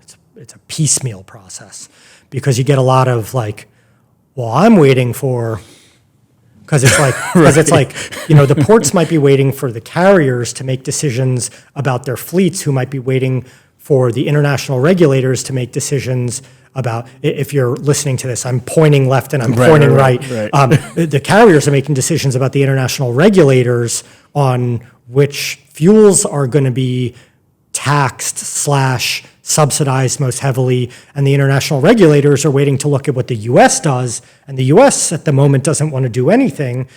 And then back to the carriers, they can't build ships that are going to be fueled by LNG unless they know the ports are going to have the ability to bunker. That's our word for fuel. Right. Provide the fuel for that. The ports are going to be able to bunker LNG, and they're all kind of looking at each other and pointing at each other. I think a lot. I tried to read a lot and think a lot about how petrol, diesel, oil became there were electric like cars way back when, like 100 years ago or whatever. But petrol won out. So I think a lot about like, how did all the players come together on that? People a lot smarter than me can tell me that, especially people in the trucking industry or whatever. But it's a lot of that. It's a lot of bringing people together to the table to figure it out. In the latter days of the Biden administration, I was going to the White House a couple times to meet with White House advisors, Department of Energy, and others, and all these players in the transport industry, private players, to talk about the National Electric Vehicle Charging Network and truck charging network. And we were doing hardcore work. We were bringing in bag lunches, and we were sitting down in the White House and being like, okay, here are the strategic places we need to invest and put the chargers, and here's why the ports need some chargers, and here's why Uber and Tesla are going to need some. We were diagramming all this out. Yeah. That's all stopped. This administration has completely deprioritized the national EV charging network, just like they've generally deprioritized EVs generally. So it's a very different policy, business, market landscape than it was even a year and a half ago, 2 years ago, but still very much happening. And I come back to, we have a fantastic program that we fought tooth and nail for, the Clean Ports Program through the Environmental Protection Agency. I was just meeting with the head of the EPA is a former congressman named Lee Zeldin from New York. My congressman I worked for was from New York, so I used to work a lot with former Congressman Zeldin. I was just chatting with some of his advisors, and my sense is that he wants to go visit a port, see one of these grants in action. New York, New Jersey, who you're tight with, they have a sizable grant. We're talking about hundreds of millions of dollars at some of these ports to electrify port operations, whether it's their cargo handling equipment, whether it's creating plug-in opportunities for the ships that are sitting dockside to plug into the grid, and a lot of other really cool decarbonization projects at the ports. Got it. And then my final word, which may be perhaps most important, security. Talk about security. There are a lot of people that would like to disrupt port and shipping operations. They're kind of juicy targets, and man, do we take that seriously. It won't surprise you, any sort of business leader or business executive, C-suite leader, is thinking about and talking a lot more about cybersecurity these days. The data bear that out in the port and shipping sector. I was just reading some executive polling data, and it's something like 85% of ports around the world have like a C-suite level project for cybersecurity enhancement underway right now. So that's great. That's great. And in keeping with the theme of so much of what I work on, there are really good government support and funding opportunities to enhance cybersecurity resilience at ports. And oh, by the way, whether we're talking about the equipment that we use at the ports and where we procure that from, or perimeter fencing, or cybersecurity measures, or whatever, all the things that go into keeping a port safe and secure, it is oftentimes the port, sometimes through their trade association, often through their trade association, because they share confidential and sensitive information about their security in the comfort zone of a trade authority. The ports are able to share that with each other. And then we bring in the government, and we often proactively share with the government threats that we're seeing. Hey, we found this malicious code in our system. All of our brethren at the ports should know about it, start looking for it. The Department of Homeland Security, you should know about this, because if these bad actors are trying to get into the critical infrastructure of the port, probably trying to get into critical infrastructure at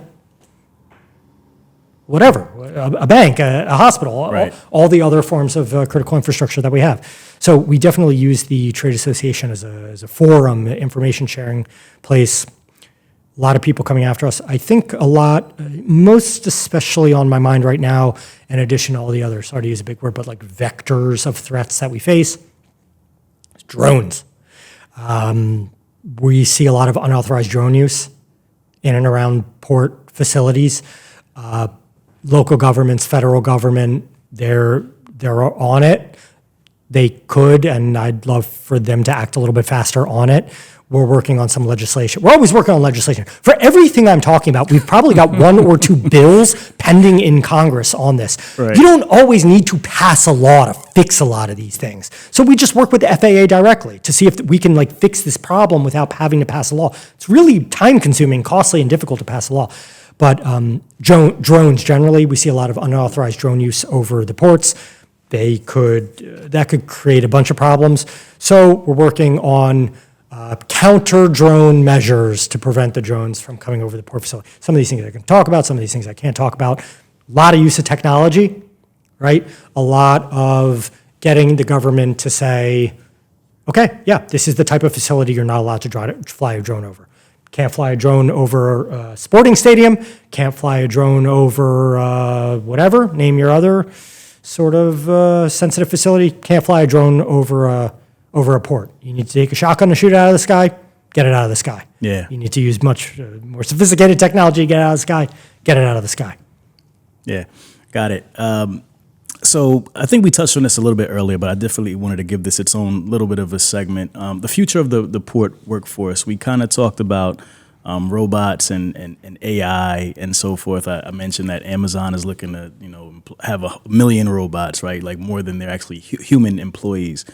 The Bureau of Labor says that we're down 200,000 jobs in the U.S. already.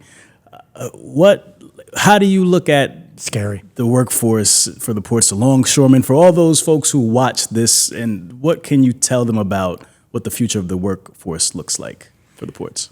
I know this. I constantly look at what the American Trucking Association, our brethren association on the trucking side that represents your community. They seem to be wrestling with this heavily because I know of a supposed trucking shortage, trucker shortage. Suppose is a good word. There's a lot of views on this, right? I know sometimes some people say the regulations are creating an artificial shortfall. Yeah. I'm not wading into those waters, but I find it very interesting. I would be curious of your thoughts on all that. We with the great resignation of kind of the pandemic, it puts so much stress and strife on everyone working in supply chain, transport, logistics, ports included, that we lost a lot of great folks. There's also the changing demographics of the workforce. We have to get younger folks more interested 100%. in what we do, right? 100%. So this might sound so silly, but one of the many things I did when I stepped into the CEO role was I demanded. I can be a tough boss sometimes. I'm sure. I think my folks love and enjoy working with me, but I can be pretty intense and high energy sometimes. But I demanded all of them. You all need to hire interns for your department. I don't care if you're doing the advocacy for the ports. I don't care if you're running events and trade conferences for the ports. I don't care if you're whatever. You got to get some young folks interested in what you do. Okay, maybe they have an events bent, maybe they have a politics bent, but teach them the politics of supply chain. Teach them the events and trade shows of supply chain. We have amazing cohorts of young folks. It's cool that we're in DC, so there's a lot of colleges and universities. Yeah. We have a great talent pool to draw on.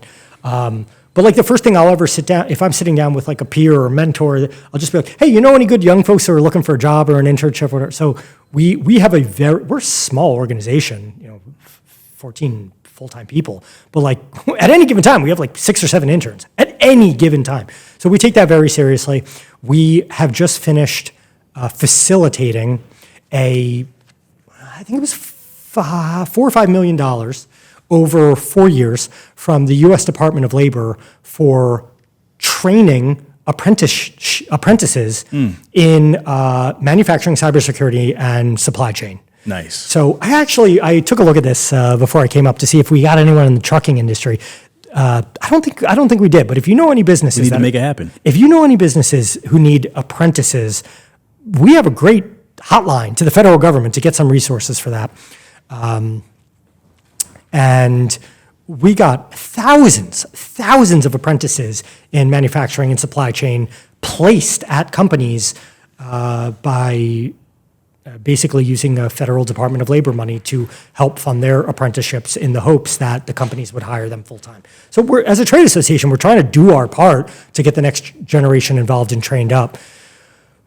But yeah, it really kind of like it's really implicated or whatever by a lot of what we're talking about. It's people who have to understand the next wave of technology, digitization, the types of tools that are going to be used to run modern port. I mentioned future fuels. I mean, we need some chemists involved in our industry. I was just chatting with a guy who runs the trade association for the tankers. So it's the ship owners of the giant ships that move liquids, such as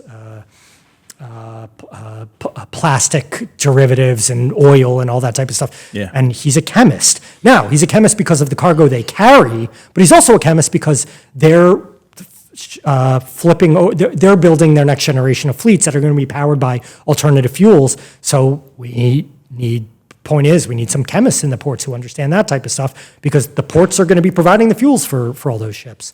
So yeah, I mean, we need folks who have some understanding or a willingness to understand all the sorts of things that we've been talking about. Yeah, for sure. So we did mention earlier how I'll be at the conference and we'll be talking with some drayage carriers, and obviously we support them and we have a lot of them in our audience. But right now, from a business standpoint, a lot of those carriers are suffering, right? A lot of small mom and pop, one truck operators, 2-3 trucks, some are larger and so forth. Margins are tight. It feels like a race to the bottom with rates. And this may not necessarily be your wheelhouse, but maybe you can shed some light. How do we make a business case for these business people to stay in business? Like, what do we tell them at this point with just so much going on at the ports and feeling as though they can't make the money and to feed their families and build the business of their dreams that they got into this industry to do? I don't think I have the silver bullet for that. As President Barack Obama once famously said, I have a phone and a pen. My cell phone is 267-625. That's a Philly number, by the way. 267-625-1551. This would not be the first time I've got on the phone with trucking entrepreneurs and tried to hook them up with businesses that I know are growing at the ports or with port management to try to get them a few additional loads or turns or whatever it is. It's interesting to me. It's a cargo. It's a segment. It's a market segment I want to understand better because we hear that, especially during the pandemic, but even post-pandemic, as general volumes at the ports, generally, I'm overgeneralizing, have remained really high. That like warehousing capacity in certain parts of the country, like Southern California, are at more than 95% utilization. So you'd really think that you need drayage truckers. Like, how is all that cargo being moved? How is all that storage capacity, for lack of a better word, being used if truckers aren't getting jobs? I don't know. I want to understand a little bit better. I think it's they're getting squeezed out by some competition, like bigger players, like these tech enabled companies that are kind of coming in. They're lowering the rates. They're getting it moved for cheaper, and it just kind of squeezes out the little guy. I think that's what's really happening more. So I mean, obviously we've had some bottlenecks recently when nothing was coming in, right? But as things progress and we start getting some things moving again, I think it's more so that. I think it's just they're getting squeezed out by bigger players.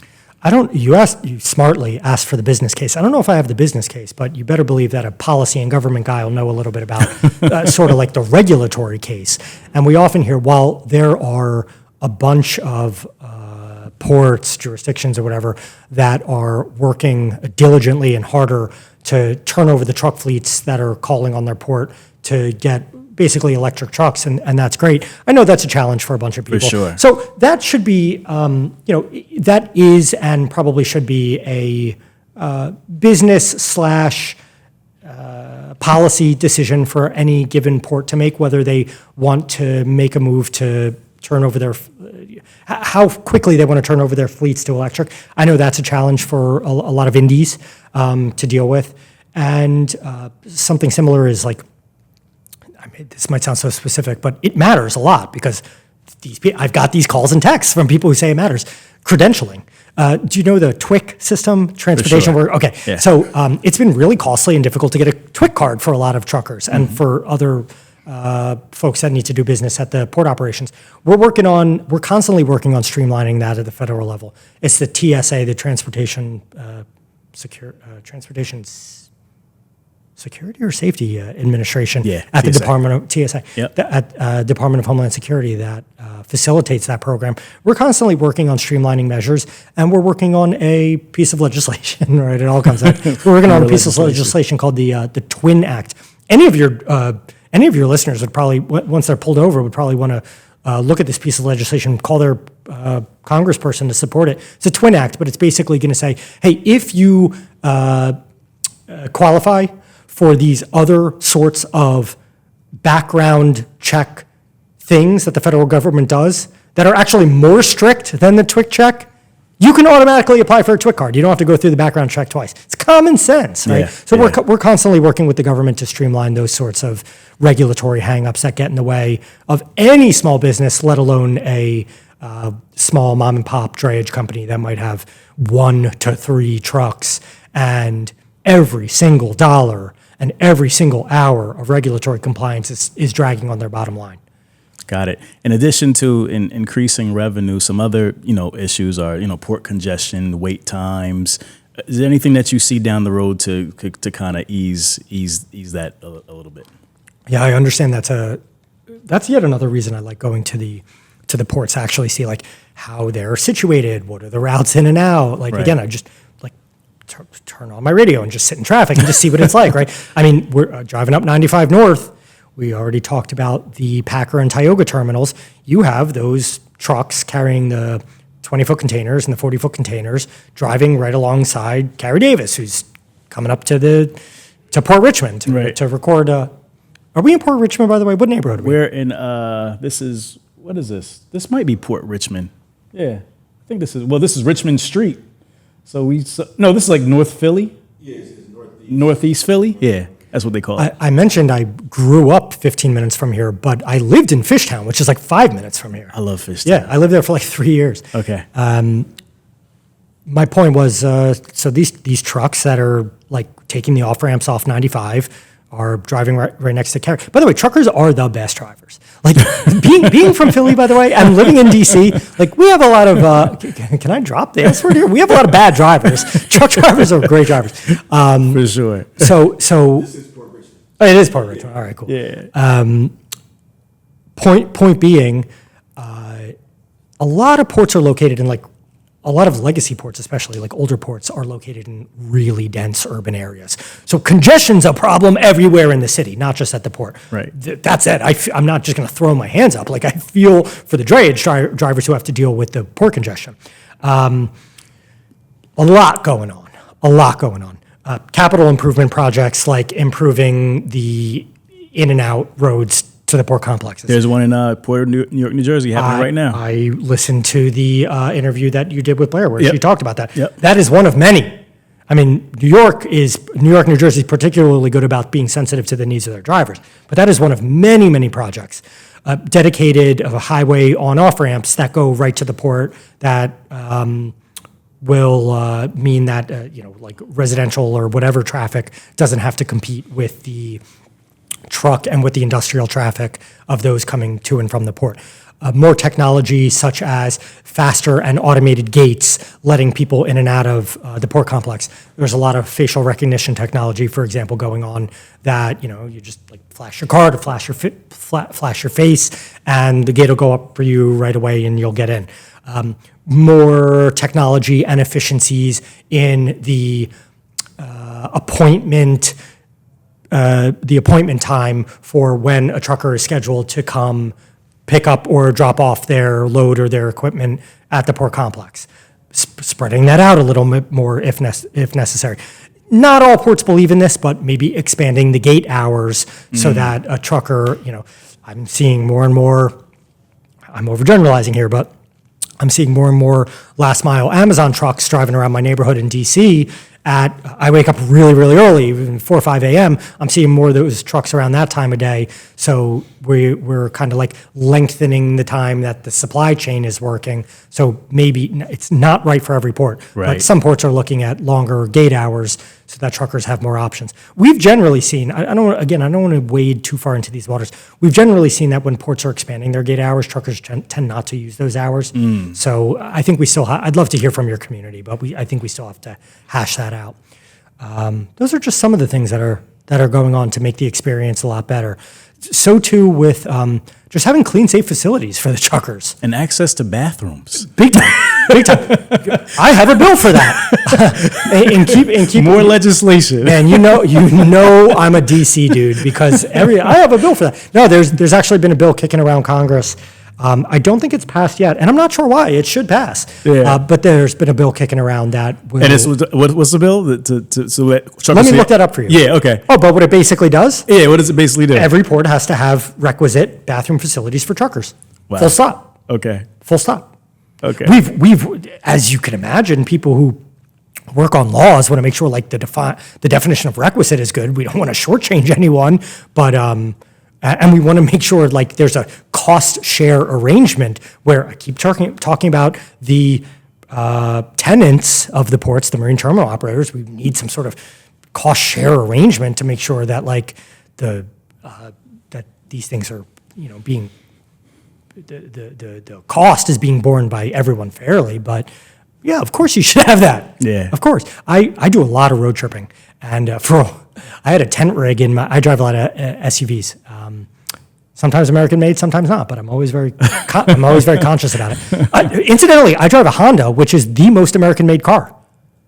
A greater percentage of Honda parts are made in America. You wouldn't have thought that, right? I wouldn't have thought that, no. Yeah, I drive a Honda, and it's the most American made car. So I had a tent rig, before I was driving a Chevy or something, and I had a tent rig that hooks up to it. So when I was doing road tripping with my dog at the time, she passed, but she's my best friend, I would hook this tent rig up to my car and just like pull over on the side of that. A little safer than that. It'd be a lot more like Cracker Barrels and stuff. but man, did I become attuned to, like, holy cow, these truckers need safe places to pull over and rest. For sure. They are making our economy, they're the lifeblood of our economy. So yeah, absolutely. Ports we talk about this all the time. We're very conscious of having safe, clean restroom facilities, whatever facility, rest facilities.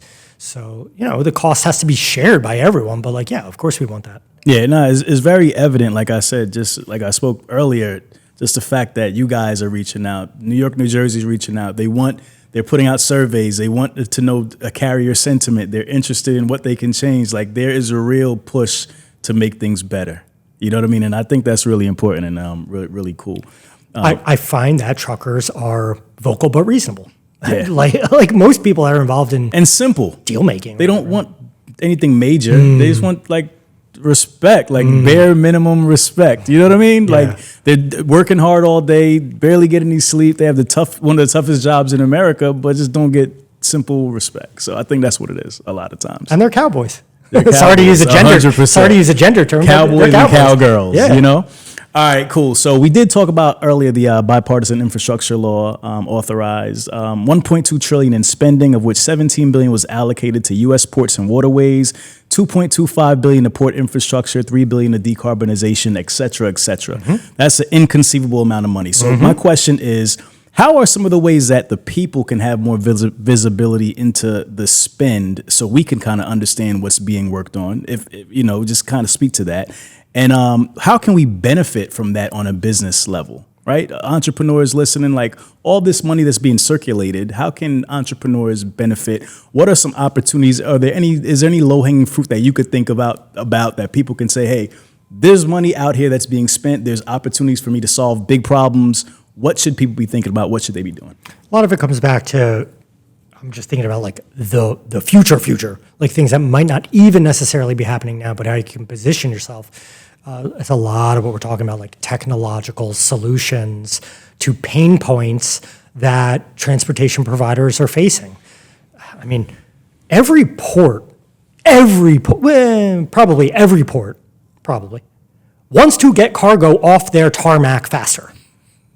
Okay? Because I'm overgeneralizing here, but like cargo on the tarmac means more cargo can't come in and things are backed up. Yeah. So like, you know, I know we might talk about it a little bit more, and this is like looking way out, but I chat with companies that have like almost like fantastical ideas, like getting like Hyperloop style rail, for lack of a better word. It's Hyperloop, it's not rail, but Hyperloop for freight. Getting boxes via a Hyperloop mechanism off the port complex to an inland port facility or directly to a warehouse, or whatever it might be. I've talked to people that have fascinating ideas about, I don't know what he calls them exactly. I know it's an old school term, but they're like zeppelins. Like, what do you call a zeppelin? Like a hot air balloon, right? Yeah. They're like sophisticated. What's that? A blimp. Yeah, it's like a blimp. They're sophisticated blimps that can take cargo off the port complex.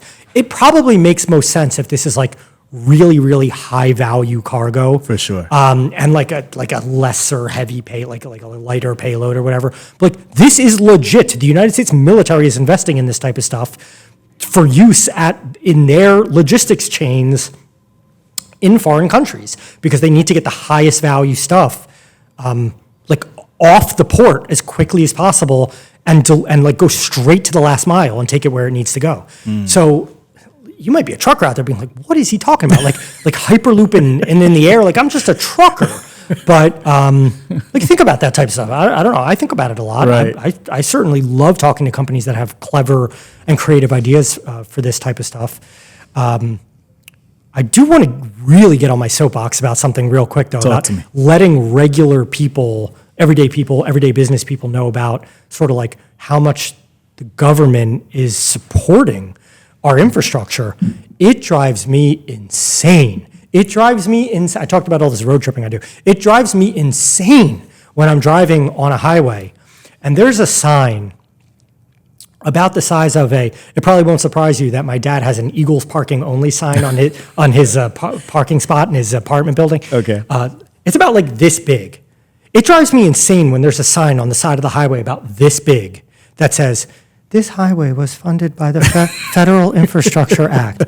Yeah. That needs to be bigger. Right. We're spending all these funds on recapitalizing our infrastructure that hasn't been built since President Eisenhower. Let the people know. Right. Because otherwise people really do think it just comes out of thin air. Yeah. Like, no, it's your tax dollars at work. It's the revenues that are being generated by the commerce at the port that's being used to fund infrastructure projects elsewhere. What do I mean by that? The ports are generating far more tax revenue that goes to other projects and government services then is being reinvested in port infrastructure. We don't need all of that revenue to be reinvested in port infrastructure, but we damn sure want a higher percentage than what's being reinvested now. Right. Just like we want it in highways. I want that sign on the side of the highway to be big. I want that sign on the side of the port project to be big. I want those signs at the airport to be big. Let the people know what their tax dollars are going towards. Size of a sign. I know it sounds stupid, but Yeah. I really believe it. I Unless agree. unless you were looking for it, you'd never see that sign. Why even have it? For sure. I love that. Let's pivot real quick and let's just talk about the conference coming up because I want to make sure we touch on that because I'd like to get people there. I'd like to bring people who have never attended and who normally may not even know they need to be interested in this conference, right? What can we expect? Who should be there and why? I would say anyone who is involved in maritime supply chain, intermodal logistics, transportation generally, shippers who want to be a part of, better understand, and support a really healthy, well-functioning, well-funded maritime supply chain. And anyone who cares about the policy and politics of any of this, this is a very broad audience, as you can tell. Yeah. Anyone who cares about international trade, anyone who wants to understand the interconnectedness of trade and supply chains in North America and even in Latin America, although this event is more focused on Canada, US, Mexico. We're going to have a bunch of Caribbean attendees. We always have European companies, whether they're engineering companies, European ports will often, like the ports of like Rotterdam, some of the best in the world, ports of Spain, ports of England, they all come to understand what the ports are doing in America. But clearly, you can tell it's a very broad audience. For sure. Anyone who wants to be involved in conversations, debate, networking, and doing deals when it comes to shipping, supply chain, freight, intermodal, tourism, cruising in our hemisphere. Those are the people that should attend. We always have the best thought leaders, the best economists, the best politicians, the best industry leaders, like people who run the ports, people who run the carriers, people who run the terminal company, the marine terminal operators, on stage, conversing with each other, sometimes having tough and sensitive conversations about trends that they see. The best part in my mind is when we get someone interesting. Man, this is random, but it's one of my favorites. We got a couple leaders in the dairy and milk producing community in the US and Canada, two of the largest dairy producing countries in the world. We had them on stage talking about, this was a couple years ago at our annual convention, talking about dairy supply chains. Which countries, China with condensed milk and stuff like that, which countries are buying North American milk? What are the needs and challenges of moving products that can expire from the farm to port and then abroad? All the aspects of the dairy supply chain, basically. These folks came off stage and got mobbed. They got mobbed by people who run ports. They got mobbed by people who run the marine terminal companies, et cetera, because they want a piece of that action. We produce a lot of dairy product. Cheese, I don't know if you're a Wisconsin guy, Wisconsin cheese is awesome. Pennsylvania cheese is awesome. Yeah. Amish cheese is awesome. Oh, yeah. We produce a lot of great dairy. We brought a lot of these companies who are involved in American Canadian dairy. They got mobbed when they came off stage. And I should follow up with some of these folks, whether any deals got done. But I know for a fact deals get done right there at our events because they're like, I never thought about getting into the dairy business. But So we have this really cool venue called our Supply Chain Partner Council. It's while we really do focus and put a lot of our blood, sweat, and tears into being strong advocates for the port authorities and for the ports, we have a lot of service offerings. One example I gave earlier was we kind of know what the demand picture for a lot of the port cargo handling equipment is going to be over the next 5-10 years. So a lot of the crane manufacturers, forklift manufacturers, they're members of our association because it's very valuable data to them. One example of many. The marine terminal operators want to understand, well, which ports are getting big investments and which ports are evolving and growing, because we want to get a foothold operating some of the terminals at these ports. We want to gain a foothold doing some drayage activity and drayage routes at some of these ports. So we have a supply chain partner council where we talk about big industry trends, many of the things I'm talking about. The meeting in October is going to be focused on, we're doing the first of its kind report. We're doing a quantitative report at AAPA on which governments around the world are investing most in their port infrastructure.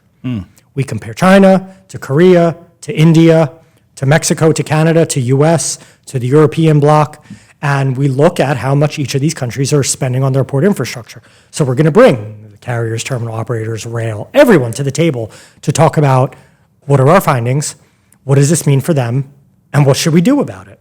How can we as a voice for industry in Washington and internationally better position you for business growth and success, given that, spoiler alert, the US is spending less as a percentage of GDP and per capita on its port system than a lot of its competitive partners, than a lot of its competitors. We're going to talk about why and what the business community thinks about that and how to grow the pie for everyone. I mentioned former Biden whisperers and advisors. We're going to have some Trump whisperers and advisors. And we're going to be talking about all the trends that you and I have been talking about today. It's my favorite week of the year by far. Links to tickets in the description. You guys who are watching, make sure you show up. It's only in about a month or so you don't have a lot of time. Make sure you get there. It's going to be amazing. I can't wait. All right, so this is just a philosophical question, if you will, and probably my last because we've been talking for quite some time now. I've lost track of time. As the CEO of an organization where the performance of your constituents' business impacts so many people, like we talked about, 22 million workers, 350 million citizens of the U.S., do you ever think about how much what you're fighting for impacts humanity? No, I know it's important, and it's important to the women and men who work in the industry. It's important to the way we live our lives and our economy. I worry that those 22 million people don't all know about it, right? Like, I worry that politicians and policymakers don't necessarily know how important it is. I use every opportunity possible to tell a really cool, fun, compelling story about how important maritime and shipping is, but I don't ever worry about how important our industry is. Something I can always be proud of. Like I said, it's bipartisan, it's nonpartisan in many ways. It's really cool when, sometimes for the wrong reasons because there's a crisis, but my phone starts lighting up like, hey, saw this story about this ship that got stuck. And I was like, yeah, I could tell you about that and like what we're doing about it. But yeah, we're in a day and age where people are pretty conscious about how important shipping and supply chain is for their lives, and I'm proud of that. Yeah, for sure. How can people stay up to date with what's going on at the AAPA and what's going on at the ports? What's some links or some, you said like maybe access to white papers or different things that you guys are publishing. Where can we find that type of stuff? Two best ways: Twitter, AAP at Ports United.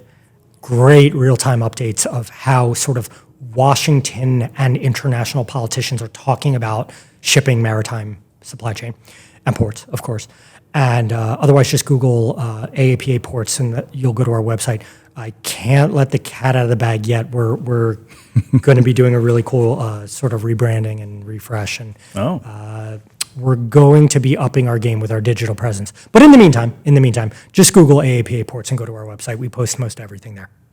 All right, and traditionally on this show, everyone who graces the platform has to give a final thought. So please let everybody know where they can connect with you, where the best way to find you and connect with you directly. You gave your phone number, so there's no better way to connect with you than that. But after that, we need a final thought, which is something philosophical, spiritual, wherever you want to come from with it, just some parting words that you want to leave our audience with. Let's start with where they can find you. I'm on LinkedIn at Cary Davis. I'm super active, and I love, like, I might not message you back so quick. I got a lot of LinkedIn messages, but I definitely will connect with you. Right. And yeah, my email address is my email address is on our website. I'm first generation American. I'm really, really lucky to be in this country. And it's in a society that values freedom and where you can pretty much be whatever you want to be. And I almost get sad thinking about the trials and tribulations that my forefathers had to go through to live the lives that they did in war, Europe, finding their way to America. So very proud of my country, very proud of my heritage, very proud of my religion and my forefathers. And I know that was really sensitive, but thanks for giving me the chance to mention it. For sure, man. Hustle fam. Man, this has been a great interview, man. We've been going for 2.5 hours. Can you believe it? I'm kind of hungry. My tummy can believe it. No, but this is cool. Like you're an amazing interview. I appreciate that. You know what we do around this time? If you smell something burning, it's only your desire. Make sure you join us October 6th through 8th in Quebec City. My first time in Quebec City. Been to Canada tons of times, but never Quebec City. For the AAPA annual convention is going to be amazing. I will be there. Mr. Cary Davis will be there. Everybody will be there. Catherine Tai will be there. Just so many great names and faces, and just tons of information and resources that you can use. News you can use, I like to say. So let's wrap it up. If you smell something burning, it's only a desire. Myself, Mr. Cary Davis, we are out. Thank you, Rahmel. Thank you, sir. All right, y'all. Listen, I'm happy to announce that we finally launched our YouTube memberships. Listen, if you want to support Truck and Hustle for all the hard work that we've been doing over the past 5 years, this is where you need to be. As a part of our memberships, number one, you'll get exclusive access to all of our archive content. Number two, we'll be doing at least one live webinar with one of the guests or somebody else from our network that you love to continue to add value to you and your business. Third, we'll be having exclusive behind the scenes content that we shoot and doesn't, make the final cut. So make sure you go check it out. Get that subscription right now and join us, man. TNH forever. Let's go. All right, guys, if you love Truck and Hustle and you love the interviews and the information that we're providing week to week, make sure you like, share, and subscribe to the channel. All right, Hustle fam.